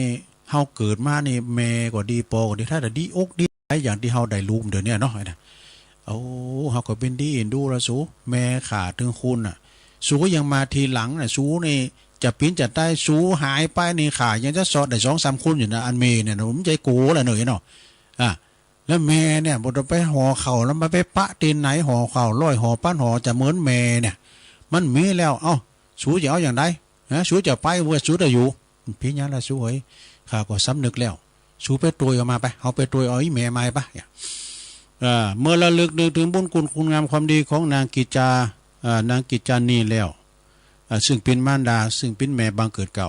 คนทั้งสองก็ถึงสามีถึงภรรยาปากันเที่ยวหาสอที่ไหนก่อมปาแม่ไปบุ่มขาไปอยู่ตรงแห่นะ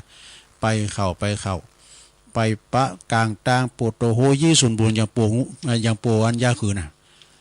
ผมโหเป็นสังสิ่งเงี้ยโธอันนี้มันยังเหมือนคำลูกเฮาล่ำเหลือน่ะอันนั้นอิมามใช่น่ะฮะอีแม่กันนะว้าวปวดโหเขากอดกันนะปวดโหอย่างอีกเก้ได้แมวขอยพิษไปแล้วขออภัยเด้แมวกราบแทบเท่ามารดาถึงสองว่ะขออภัยลูกพิษไปแล้วจะไปเป็นบาปเป็นกรรมได้ลูกโซหาเนี่ยบทเป็น2 วัน 3 วันกำไหนวันนี้ถึงโซหาแล้วนะโหดึงว่าอยู่เดี๋ยวนี้ป้าแล้วเอาแมวไปปิกใบบ้านเฮาไปอยู่กับหลานบ้านหลานมีละไหนลูกมารดาก็ไปอยู่เฮิรนดังเก่าลูกเต่าทั้งสองก็ปฏิบัติปาโปนางอย่างดีบ่ว่าลูกไปบ่ว่าลูกแต่นะใจใส่นางอย่างดีเลยอยู่กันอย่างมีความสุขกันต่อไปนี่เนี่ยโอ้คันมันมัดตัวเอาไว้นะมันมัดตัวเอาแม่มันนะกรรมกับทำกับปอกกับแม่นะมันเป็นกรรมติดจรวดเนอะติดจรวดนะมันต้องจัดหน้าแล้วมันจัดนี่แล้วโอ้พ่อแม่เนี่ยเป็นเจ้าหนี้รายใหญ่เนาะก็เอาไปเติบโตใหญ่ไหมอย่างอาจารย์ท่านมหาเสาแก้วเพิ่นเล่ากันนั่นเนาะมือมันนะปอจ่ายนะตีปอมันน่ะปูดน่ะเป๋าปิ้นกระสอบทรายของปอมันว่ะซ่อมปอมันแล้วก็เปิ้นวานอย่างก็ไม่ได้เหมือนนั่นไปเย็นอย่างกับไฟฟ้าซอดมือถึง2อย่างพี่เนี่ยด้วยนะเปิ้นก็เอาไปหงยาหมอว่าโอ้เอาใจมันได้แล้วมันจะเผลอไปหนักเต็ดออกตึงกูนะเต็ดมืดตึงกูเนี่ยมันติดจะโหลดเนอะนะสระที่ทำกับปอกกับแม่นี่นะจากนั้นก็ระวังเนอะเย็นลงเนอะมันลงไปเหยียบกับใครอีปอยเมย์ก็ตายไปแล้วลูกเต่าเนอะจะไปเหยียบอันเนอะเนาะจบลงไปสัทธาญาติโยมตอนไรดิทานนางกิจจานีนี่นะนางกิจจานีนี่ก็มีความหักในลูกเนาะลูกก็ตุกแต่เนี่ยก็เป็นคนเสาะหาสีภรรยาเหือลูกเอาขอลูกไปสมาปินพระหลับปักแท้หมอยนะแต่ก็ลุงเอ้ยโดยดีเนาะลุงเอ้ยโดยดีฉะนั้นกุลปอกุลแมนเนอร์เจ้าจีวินเฮาจะไปลืมนะเพราะว่าเปิ้นปิ้นเจ้านี่รายใหญ่นะปิ้นเทวบุตรเทวดาปิ้นพระเจ้าคินของลูกตุลุงจวามนะหักษาน้ำจิตน้ำใจหักษาพ่อแม่ไว้เปิ้นบาดตายก็เลี้ยงโดยกายเปิ้นตายก็เลี้ยงโดยวิญญาณมันไปตานโคเข่าเปิ้นพองนี่กะเอาแถมลูกเนาะสนะญาติโยมลูก5 ประเภทมันเป็นอย่างไรมันเป็นอย่างไรพองลูก5 ประเภท1ลูก2หลาก3แหลก4หลอก5เลิกดูลูกแรกลากลูกข้อที่1แปลว่าลูกอันนี้ดีนะเป็นลูกดีลูกแก้วลูกขวัญเจอฟังต่างอยู่ในโอวาทคำสั่งสอนของพ่อแม่นี่เป็นลูกแก้วลูกกุลแต่กับลูกเทวดาเนอะนี่นะเจอฟังกุลปอกุลแม่เปิดความสั่งแล้วก็เจอฟังเปิ้นบะเทงปอเทงแม่ถือว่าเป็นลูกดีอภิชาตบุตรนะคือหักษาน้ำจิตน้ำใจอีปออีแม่นี่ก็เปิ้นเป็นเกิดเข้ามาต้องพอก้อยดูแลรักษาถาดขันเปิ้นเนาะมันสูงเข้าสุกน้ำคือเปิ้นนี่นะอันนี้ลูกที่ดีเนอะลูกแก้วลูกกูลนะลูกที่2นี่ลากดูโอ้โหเยอะลูกลากว่ะลากไปไหนโอ้เป็นคนเกเรนี่อันนี้นะ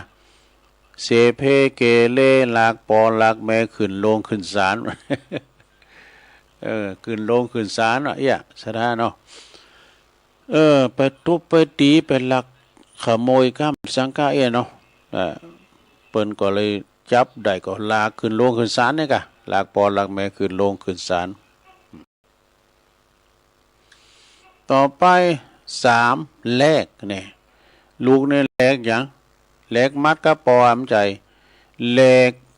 ที่ชอบเอาของใจของซอยเม็ดมวยผ้าเสียมคออย่างนี้ก็ตามอีปอดีอยู่ได้เอามาแลกเปลี่ยนของเปิ้นเอาอันดีจากอีปอยแม่ไปดูมวยนี่ว่าคุ้มเลยเนี่ยบอกว่าเสือเถ่าหรือสมมติเอาไปแลกให้อีปอยปอก็มู้เลยมวยนี่มันยังบอกคมเหมือนนะบอกตัวกลมน้านะมาแลกไปแล้วเนี่ยมันแลกดูควายนี่มันไปหน้าบดีเนี่ยมาแลกควายอีปอไปแลกอันนี้ลูกมาแลกเนอะแล้วต่อไปลูกนี่หลอกลูกที่มันปอกหลอกกันเนี่ยเป็นลูกที่ปอกหลอกเอาทรัพย์สินสมบัติของปอของแม่ไปหมดในเวลาปอแม่ตายกินควางโบควางบะเวลาปอแม่ตายละปิ้นบ่หอยน้อยจาไปหมดเนี่ยสถาสมบัติของปอของแม่มันได้สืบไปแล้วนะมันสูบให้ลูกให้หลานให้เลี้ยนนะขายไปนะปอกหลอกได้มาแล้วมหักษาสมบัติมหักษาอันมรดกตกทอดของปอของแม่กินหายใจเสี่ยงไปนะเนาะสุดท้ายเลิกเนอะลูกเลิกเนี่ยเลิกอย่างเลิกลูกที่ประกาศเนี่ยประกาศเป็นคนที่เลิกจากการปิ้นลูกปิ้นปอปิ้นแม่ต่อกันตอนนี้ไปนะเผาผีกันแล้วเด้อดูขนาดนี้กันนะตายปิ้นเหม็นเน่าผมด่ามานะสมาเลยโตไปก็โตมันเจ็บปิ้นยินอุ่นก็เอาเถอะอัตโนนาโถเด้อถึงไปแล้วเนี่ยไปเอาไปสู่ของยาก็ไปดิมันว่าไปเพื่อกันดูเลิกกันละมีเป็นปอมเป็นแม่เป็นลูกกุนปอมมีกุนแม่มีสวรรค์ก็อยู่ในอกมรณะหกก็อยู่ในใจมันถึงว่าไปทีเดียวแล้วบาปมีบุญมีมรณะหกมีสวรรค์มีพลังมันขึ้นไปบนโลกพระจันทร์หันสวรรค์สักจันมันถึงทำมาทีเดียวเลิกกันเนี่ยมาละบินปอมบินลูกกันละโตไปก็โตมันถึงว่าไปหมดอันนี้เป็นอันลูกหาประเภทนะเราเนี่ยตึงบัดดีแต่ลูกหาประเภทนี่นะลูกแก้วนี่ลูกที่หนึ่งนี่ดีนะเป็นลูกที่กำกูลปอแม่เจอฟังกรรมอยู่ในโอวาทคำสั่งสอนของปอของแม่เป็นลูกดีๆนะอภิชาติบุตรเลี้ยงใหญ่มาแล้วเต้าหงเต้ากามาทอดตุมลาคว้างไว้เสียจอยอันนี้ทุลุงนี่ชอบฟังแต่ชอบอู่เนาะมันอยู่ในโหเนาะอันนี้คุณแม่บอกเกิดทอดตัวเมื่อยามหนุ่มน้อยแม่พอคอยดูเจ้าอยากทุกเมื่อกลางคืนเย็นอีแม่ก็กึดนั่งลูกหอบเจ้านงไวการว่าเจ้าลูกน้อยสะดุ้งตกใจแม่จักห้ามให้ขวัญมาเด้อเจ้าดอกแม่จักจามไอก็กวนนายลูกเต้าสะดุ้งตื่นเมื่อเวลาตื่นพักนะผ้าขี้เยี่ยวนายอีแม่ก็เอาไปซักตึงตากแห้งตึงวันเลี้ยงใหญ่มาแล้วมาม้อยจอมขวัญมีใจมอยดำปากข้าวสัวก้านี่ยามเมื่อประมาณอีแม่ก็ก้องหันหน้า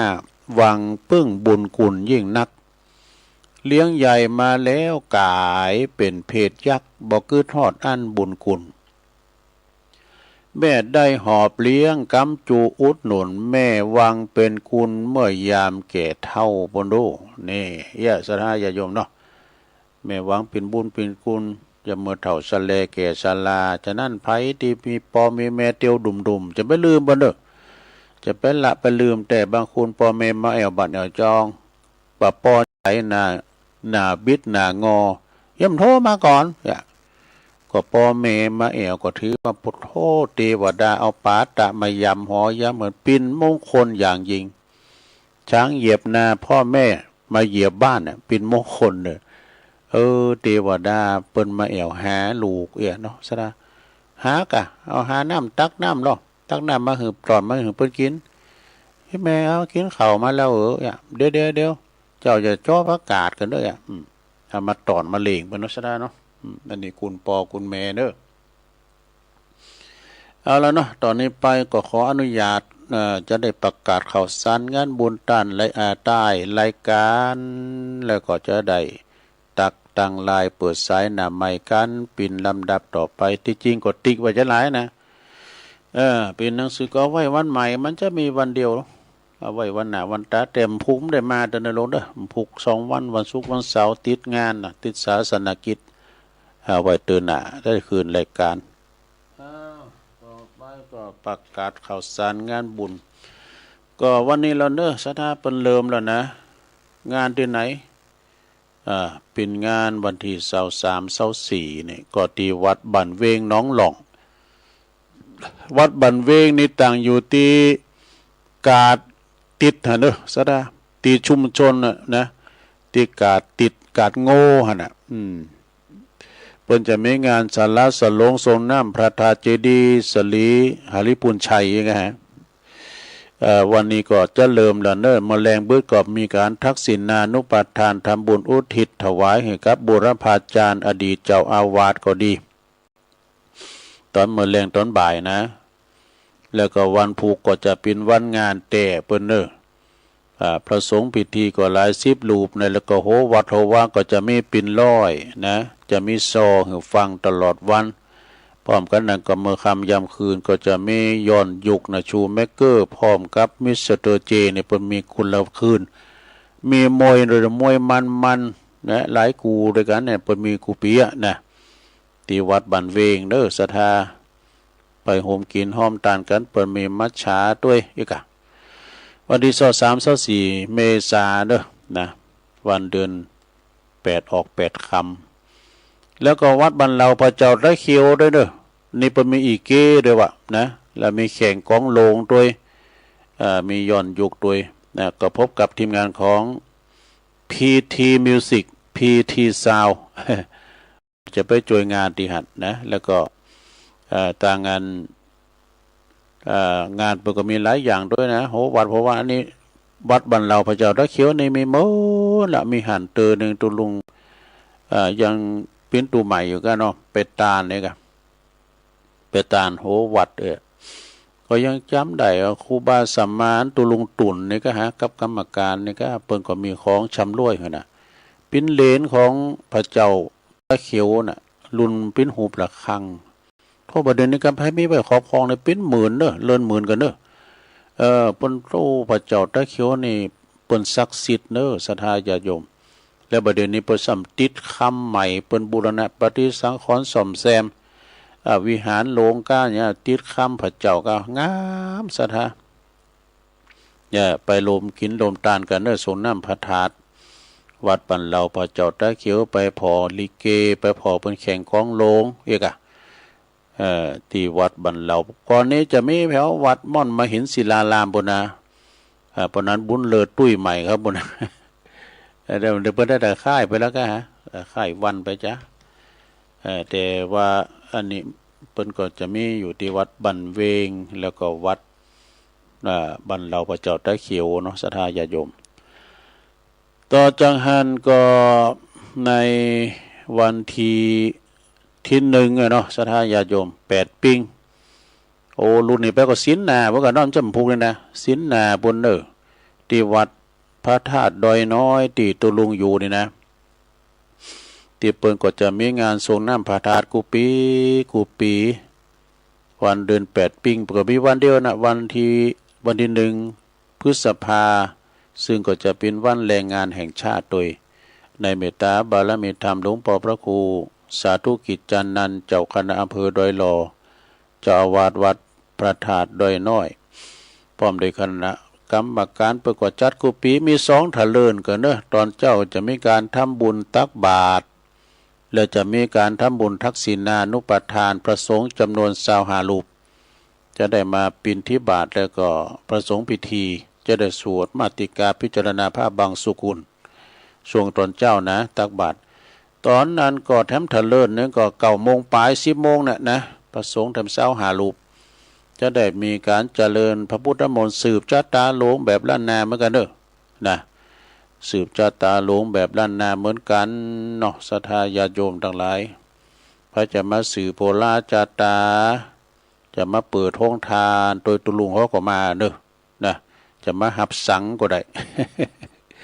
วันนี้มีวันเดียวนะวันที่1 พฤษภาว่าได้ยินพี่น้องทางสันป่าตองนะนั้นปรากฏจะมาเนี่ยวันถามสอบถามมีอันสืบชะตาตุลุงมีไก่เพิ่นก็จะมาปาขอบโคมาสืบชะตากันนะที่วัดพระธาตุดอยน้อยวันที่1 พฤษภาแล้วก่อนวันที่25เนาะถึงวันที่1 พฤษภาก็ที่วัดหลวงเว้งละปูนเด้ออันนี้ข้ามไปหน่อยสุมาเนี่ยวัดพระธาตุหฤปุญชัยวรมหาวิหารในเมตตาบารมีธรรมพระเดชพระคุณท่านเจ้าคุณพระเทพรัตนนายกเจ้าคณะจังหวัดละปูนพร้อมโดยคณะสถานเพิ่นจะมีขึ้นในวันที่25นะ25ก็เริ่มวันที่25ถึงวันที่1ว่านะเปิ้นส่งน้ำพระธาตุลงเว้งละปูนมีแข่งกองโลงด้วยหลายอย่างเด้อมีซอมีหยังบ่ล่ะนะหุ่นหนักหุ่นหลายเหมือนกับเปิ้นสืบจัดเหมือนกับมันเปิ้นนั้นมีงานสลากพัดสลากย่อม1 เดียวในโลกละปูนมีที่หั่นก็ไปกินไปทานกันเด้อศรัทธาญาติโยมทั้งหลายความจริงในเดือน8ปิ้งนี่ก็มีหลายวัดหลายว่าบ่ว่าจะปีนตั้งสายตั้งหลายปิ้งก็ดีสายตั้งไต่ปุก็มีวัดพุทธนิมิตรในเมตตาบารมีธรรมหลวงพ่อพระครูอินทยานรังสีที่ปรึกษาเจ้าคณะจังหวัดเชียงใหม่วัดพุทธนิมิตรนี่ปุก็มีกูปีวัดศพเตี้ยตัวเนาะดูมันจะเป็นวัดอย่างก็ตั้งหลายจอมต้องนะวัดดอยแก้วกันจะสุมาเนี่ยก็มันแม่นี่กันแม่นี่แล้วก็มาตั้งพี่ตัวนะตั้งเหนือสายเหนือด้วยก็มีไก่ที่ไหนก็ไปที่หันนอกศรัทธาญาติโยมเดิน8ปิ้งนี่นะไก่ที่ไหนก็ไปที่หันแล้วก็แถมงานหนึ่งนอกศรัทธาญาติโยมในวันที่วันที่3 ที่ 4ก็ที่วัดสันไขยอมเนอะวัดสันไขยอมนี่ก็จะมีการส่งน้ำพระธาตุประจำปีวันที่3 ที่ 4 พฤษภาเนาะเปิ้นจะมีงานประจำปีในเมตตาธรรมอาจารย์ท่านพระอธิการแจ้งสุทธิจิตโตเจ้าของเครื่องเสียงดังๆนะฮะกูแดงมิวสิกตูบีออสเขานี่เปิ้นจะมีงาน3-4หลังพระธาตุน้อยได้วันเดียวนะกันเนาะพระธาตุน้อยได้1 วันวันที่1วันที่1ขึ้นมีลำวงมันได้ว่าอันชูมาเกิดติดงานประจำที่เมืองลี่แล้วก็เป็นวันที่2เนาะกว่างานวัดแล้วนี่คือจะเอาวันที่2แต่มีงานลิ้นกันเฮาปุ่นปลินโอเฮนปุ่นลุมวัดวะอันปุ่นเราวัดสะปุงหลงเนาะวันที่1เนาะสะปุงหลงในเมตตาธรรมหลวงพ่อพระครูพิมลธรรมจารีหรือว่าเพิ่นจะค่ายว่ามันแตดซุปแตดอันเพิ่นประจำนะเพิ่นกระด่างวันแรงงานแห่งชาตินะต่อจากหันก็จะมีแถมนอกศรัทธานี่ไกลอยู่นี่นะทรงน้ำพระธาตุครูบาอุ่นเมืองคุณเนสโก11 มิถุนายนบ่รู้13-14 มิถุนายนก็ที่วัดต้นพึ่งหนองล่องอันนี้ไกลอยู่แล้วก็วันที่24ทั้งวัดเนี่ยวัดใหม่มงคลชัยนะหรือว่าวัดห้วยบอนนี่ก็วันที่24ทรงน้ำพระธาตุ24 เมษายนเนี่ยนะภูมิฮือเนี่ยกะพุกะในเมตตาธรรมอาจารย์ท่านพระสังฆรักษ์พระครูสังฆรักษ์สุเมธสิทธิวรยาโนตุปิยุยนะพระเลขากองงานเลขาเพิ่นก็จะมีงานพี่น้องทางดอยสะเก็ดก็ไปลมหอมกินหอมตาลทรงน้ำพระธาตุกันที่วัดห้วยบอนใหม่มงคลชัยกันได้เริ่มวันนี้แล้วเนาะ23 24ที่วัดห้วยบอนหลวงพ่อมานิดนี่ปุ้นวันที่16 พฤษภาคมไกลอยู่ทำเดินเลยเพิ่นจะมีงานออมบุญนะที่วัดไหลแก้วเนาะวันที่24ได้ของพ่อสะอิ่งกันเนาะ24ไหลแก้ว ก็ไปกินเป็ดตานกันเนาะศรัทธาญาติโยมทั้งหลายงานบุญหลายตีหลายต่างอันนี้ที่ไหนนี่25เวงละปูนถึง1 พฤษภาแล้วก็วัดบรรพตสถิตนี่ก็ประกาศไปแล้วเนาะวัดบรรพตสถิตนี่ก็ไปจุ่มกินจุ่มตานกันหลาย23วันนี้ทำวันหนึ่งกันเนาะที่วัดป่ายางครูบากลางเป็ดเนาะครูบากลางเป็ดเปิ้นก็จะมีทรงน้ำพระธาตุวัดฉางข้าวน้อยใต้นะเปิ้นก็จะมีงานในวันเนี้ยนะไปกินเป็ดตานที่จริงก็ท่านไปทูลบดิกาไพฑูรย์ก็ติดต่อตุลุงมามันซ่อนงานได้ก็ขออนุญาตมันมีหลายตีหลายต่างต่อจากหันก็มีตุนแก้วก็เดินหน้าเหมือนกันเนาะตุนแก้วอธิวรารามนะ24น้ำตีนี่ก็เมษาเนี่ยวันผูกเนี่ยนะที่วัดโหโขงเด้อวัดโหโขงก็ตำบลสองแควอำเภอดอยหล่อเนี่ยนะในเมตตาธรรมอาจารย์พระอธิการปรเมศตัวพีเอ็มเขาปกำนันเขาก็จะมีงานวัดโหโขงเนอะก็โตคุณหนักคุณหลายเนอะคุณหนักคุณหลายด้วยที่วัดบันกองก็เลี้ยวไปเนาะบามซืนเนี่ยก็มีแล้วเนาะสัมเตก็มันสลับไหมพองสัมเตก็ขอสุมาโดยเนื้อศรัทธาเธอก็ติ๊กไว้แล้วก็ลืมไม่ได้โอ้ยคุณเถ่าเลยต่อไปก็จะตักตังลายสักหน่อยศรัทธาญาติโยมเนอะตักตังลายก็มีศรัทธาญาติโยมที่เปิ้นเข้ามาฟังวันนี้ก็เผยแผ่ไปหลายตีเนาะศรัทธาเช็คระบบพอแล้วทางเมืองฟ้างก็ชัดเจนดีลำปางก็ชัดเจนดีแม่แจ่มด้วยนะทางองค์ขลงในเมืองนี่โตถึงสุดยอดละนะอันนี้ชมรมสกาย69แม่ทองคำพรหมมินอันนี้เพิ่นอยู่อินได้ขินแม่แตงบ่รู้โยมจากดอยน้อยพัฒนาหนองหานสันทรายโอ้แก่เก่าก็ฟังอยู่เนอสันกำแพงครับปหลวงสุเมธอินตะแก้วนี่เพิ่นก็ฟังตลอดเนาะแล้วก็โยมยุพินหอมมาลาปีน้อยนี่ฟังจากบ้านแม่โยกนะ104ก็ชัดเจนดียงยุทธมณีวันอันนี้อยู่บ่อแห้วลำปางไวสาครับตุลุงฟังตุลุงด้วยครับนะบรรจงกันทวงปีอ้ายใต้โหนะฟังจากน้ำดิบเหนือนี่ฟังตลอดวิสาคุ้มตะวันจากเมืองวะปุ่นเนอลงเหนือก็ฟังอยู่ดอยสะเก็ดแม่ครูธัญญาทองอิ่มจากกศน.ก็ฟังอยู่เนอแล้วก็บุญส่งจากลำปางไวสานะครับเนาะบุญส่งจากลำปางแม่ครูเกษณีชัยเทพก็ฟังอยู่แล้วก็มีโยมกนกพิษชัยนาจากห้วยงูในเนี่ยเมืองฝางฟังอยู่เนอะเจ้าโอดีเนอะแล้วก็พระอาจารย์สมเพชรปัญญาโนเนอะไหวสานะครับเนอะวัดป่าไผ่บ่อทองเนี่ยก็ฟังอยู่ไหวสานะครับเนอะแม่ศิรินทิพย์บุญเลิศฟังจากกทม.อันนี้ก็เป็นรายการรายงานนามที่เปิดฟังกันเนาะเอาละมีแล้วต่อไปก็จะเปิดสายศรัทธาญาติโยมเช็คคืนเช็คสายเนาะเปลี่ยนบรรยากาศโทรเข้ามาที่เบอร์0899556506เจริญปนเจ้าไว้สาเจ้าตะขี่ตุลุงยองบรรยายเรื่องพิสุนีเนาะอุบาสกอุบาสิกานะเจ้ายายต่อนะเจ้าต่อว่าที่เป็นคนเล็กใน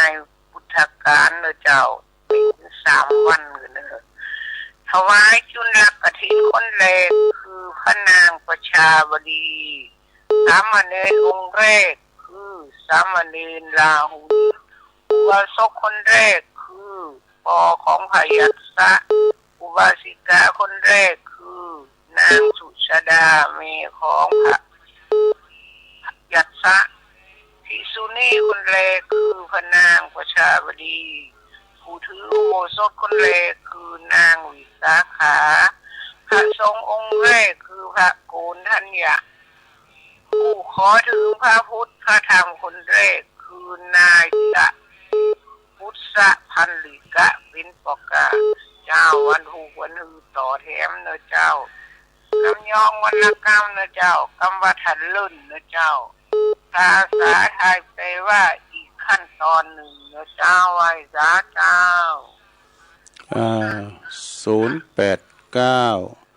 955 6506โทรกันเข้ามาเห็นก็เดี๋ยวจบจากตัวลุงก็ฟังตุนอื่นต่อไปเจริญปอนเจริญปอนจากไหว้สาเจ้าตุลุงวันนี้ก็มีบุญแห่งวันเนอะตื่นขึ้นมาทั้งเมื่อตี 2 ตี 3ไหว้พระกับตุลุงแม่สุกแก้วบ้านศิลาพรสิทธิ์เตี้ยมันห้องหลับปุณนะเจ้าตุลุงเจ้าโอ้เปิ้นฟังกันนักกันหลายเด้อรังวัดหลวงสิทธิ์เตี้ยค่ะทุกปีสังวรทุกปีสีอันทุกปีบาทเปิ้นฟังอยู่เนอะเจ้า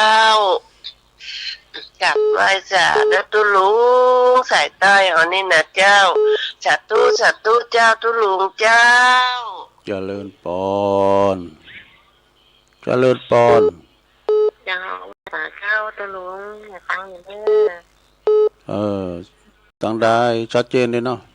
เจ้าไม่ใช่สมัยนั้นแหละจัดลำปางเนาะเจ้านั่นตุลุงจะมาวัดวันพุธวันศุกร์วันนี้รำเต้นไปผูกอะสาธุเจริญปอนไว้สาครับโอ้ปอถนัดเนาะครับผมฟังอยู่ด้วยครับเป็นกำลังใจนะครับชัดเจนดีครับครับผมไม่เหนียวกับฟังตลอดเวลาลูกหลักค่ะผมไม่หอมสันลมจ้อยกับฟังครับผมดีเลยเดี๋ยวฟังกันไปเนาะวันแจกครับสาธุเจริญปอนเจ้าลุง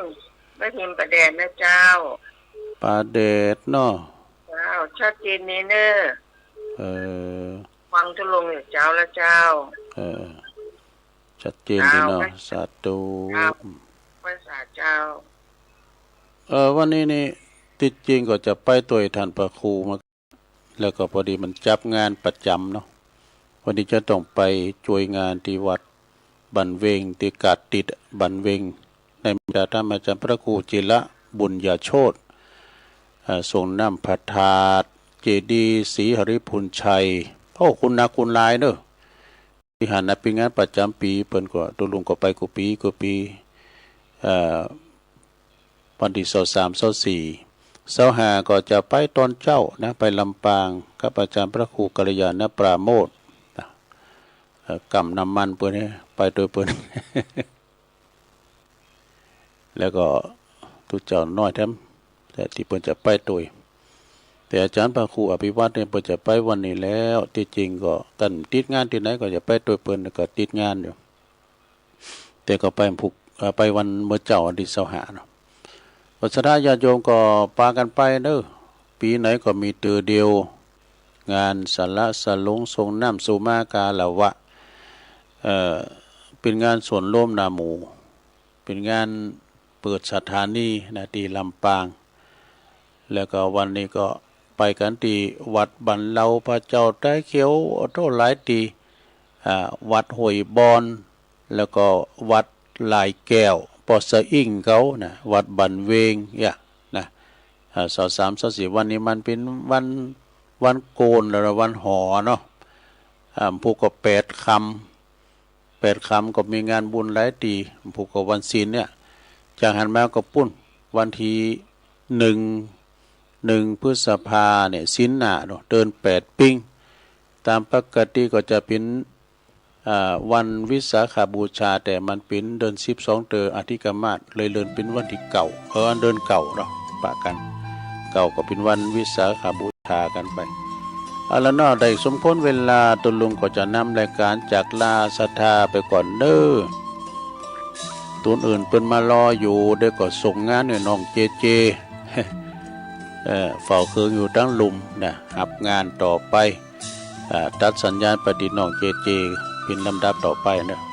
อยู่ดีมีสุขโชคดีมีใจเหมือนกันจุคนจุตานเนอ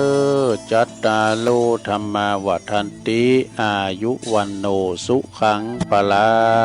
ง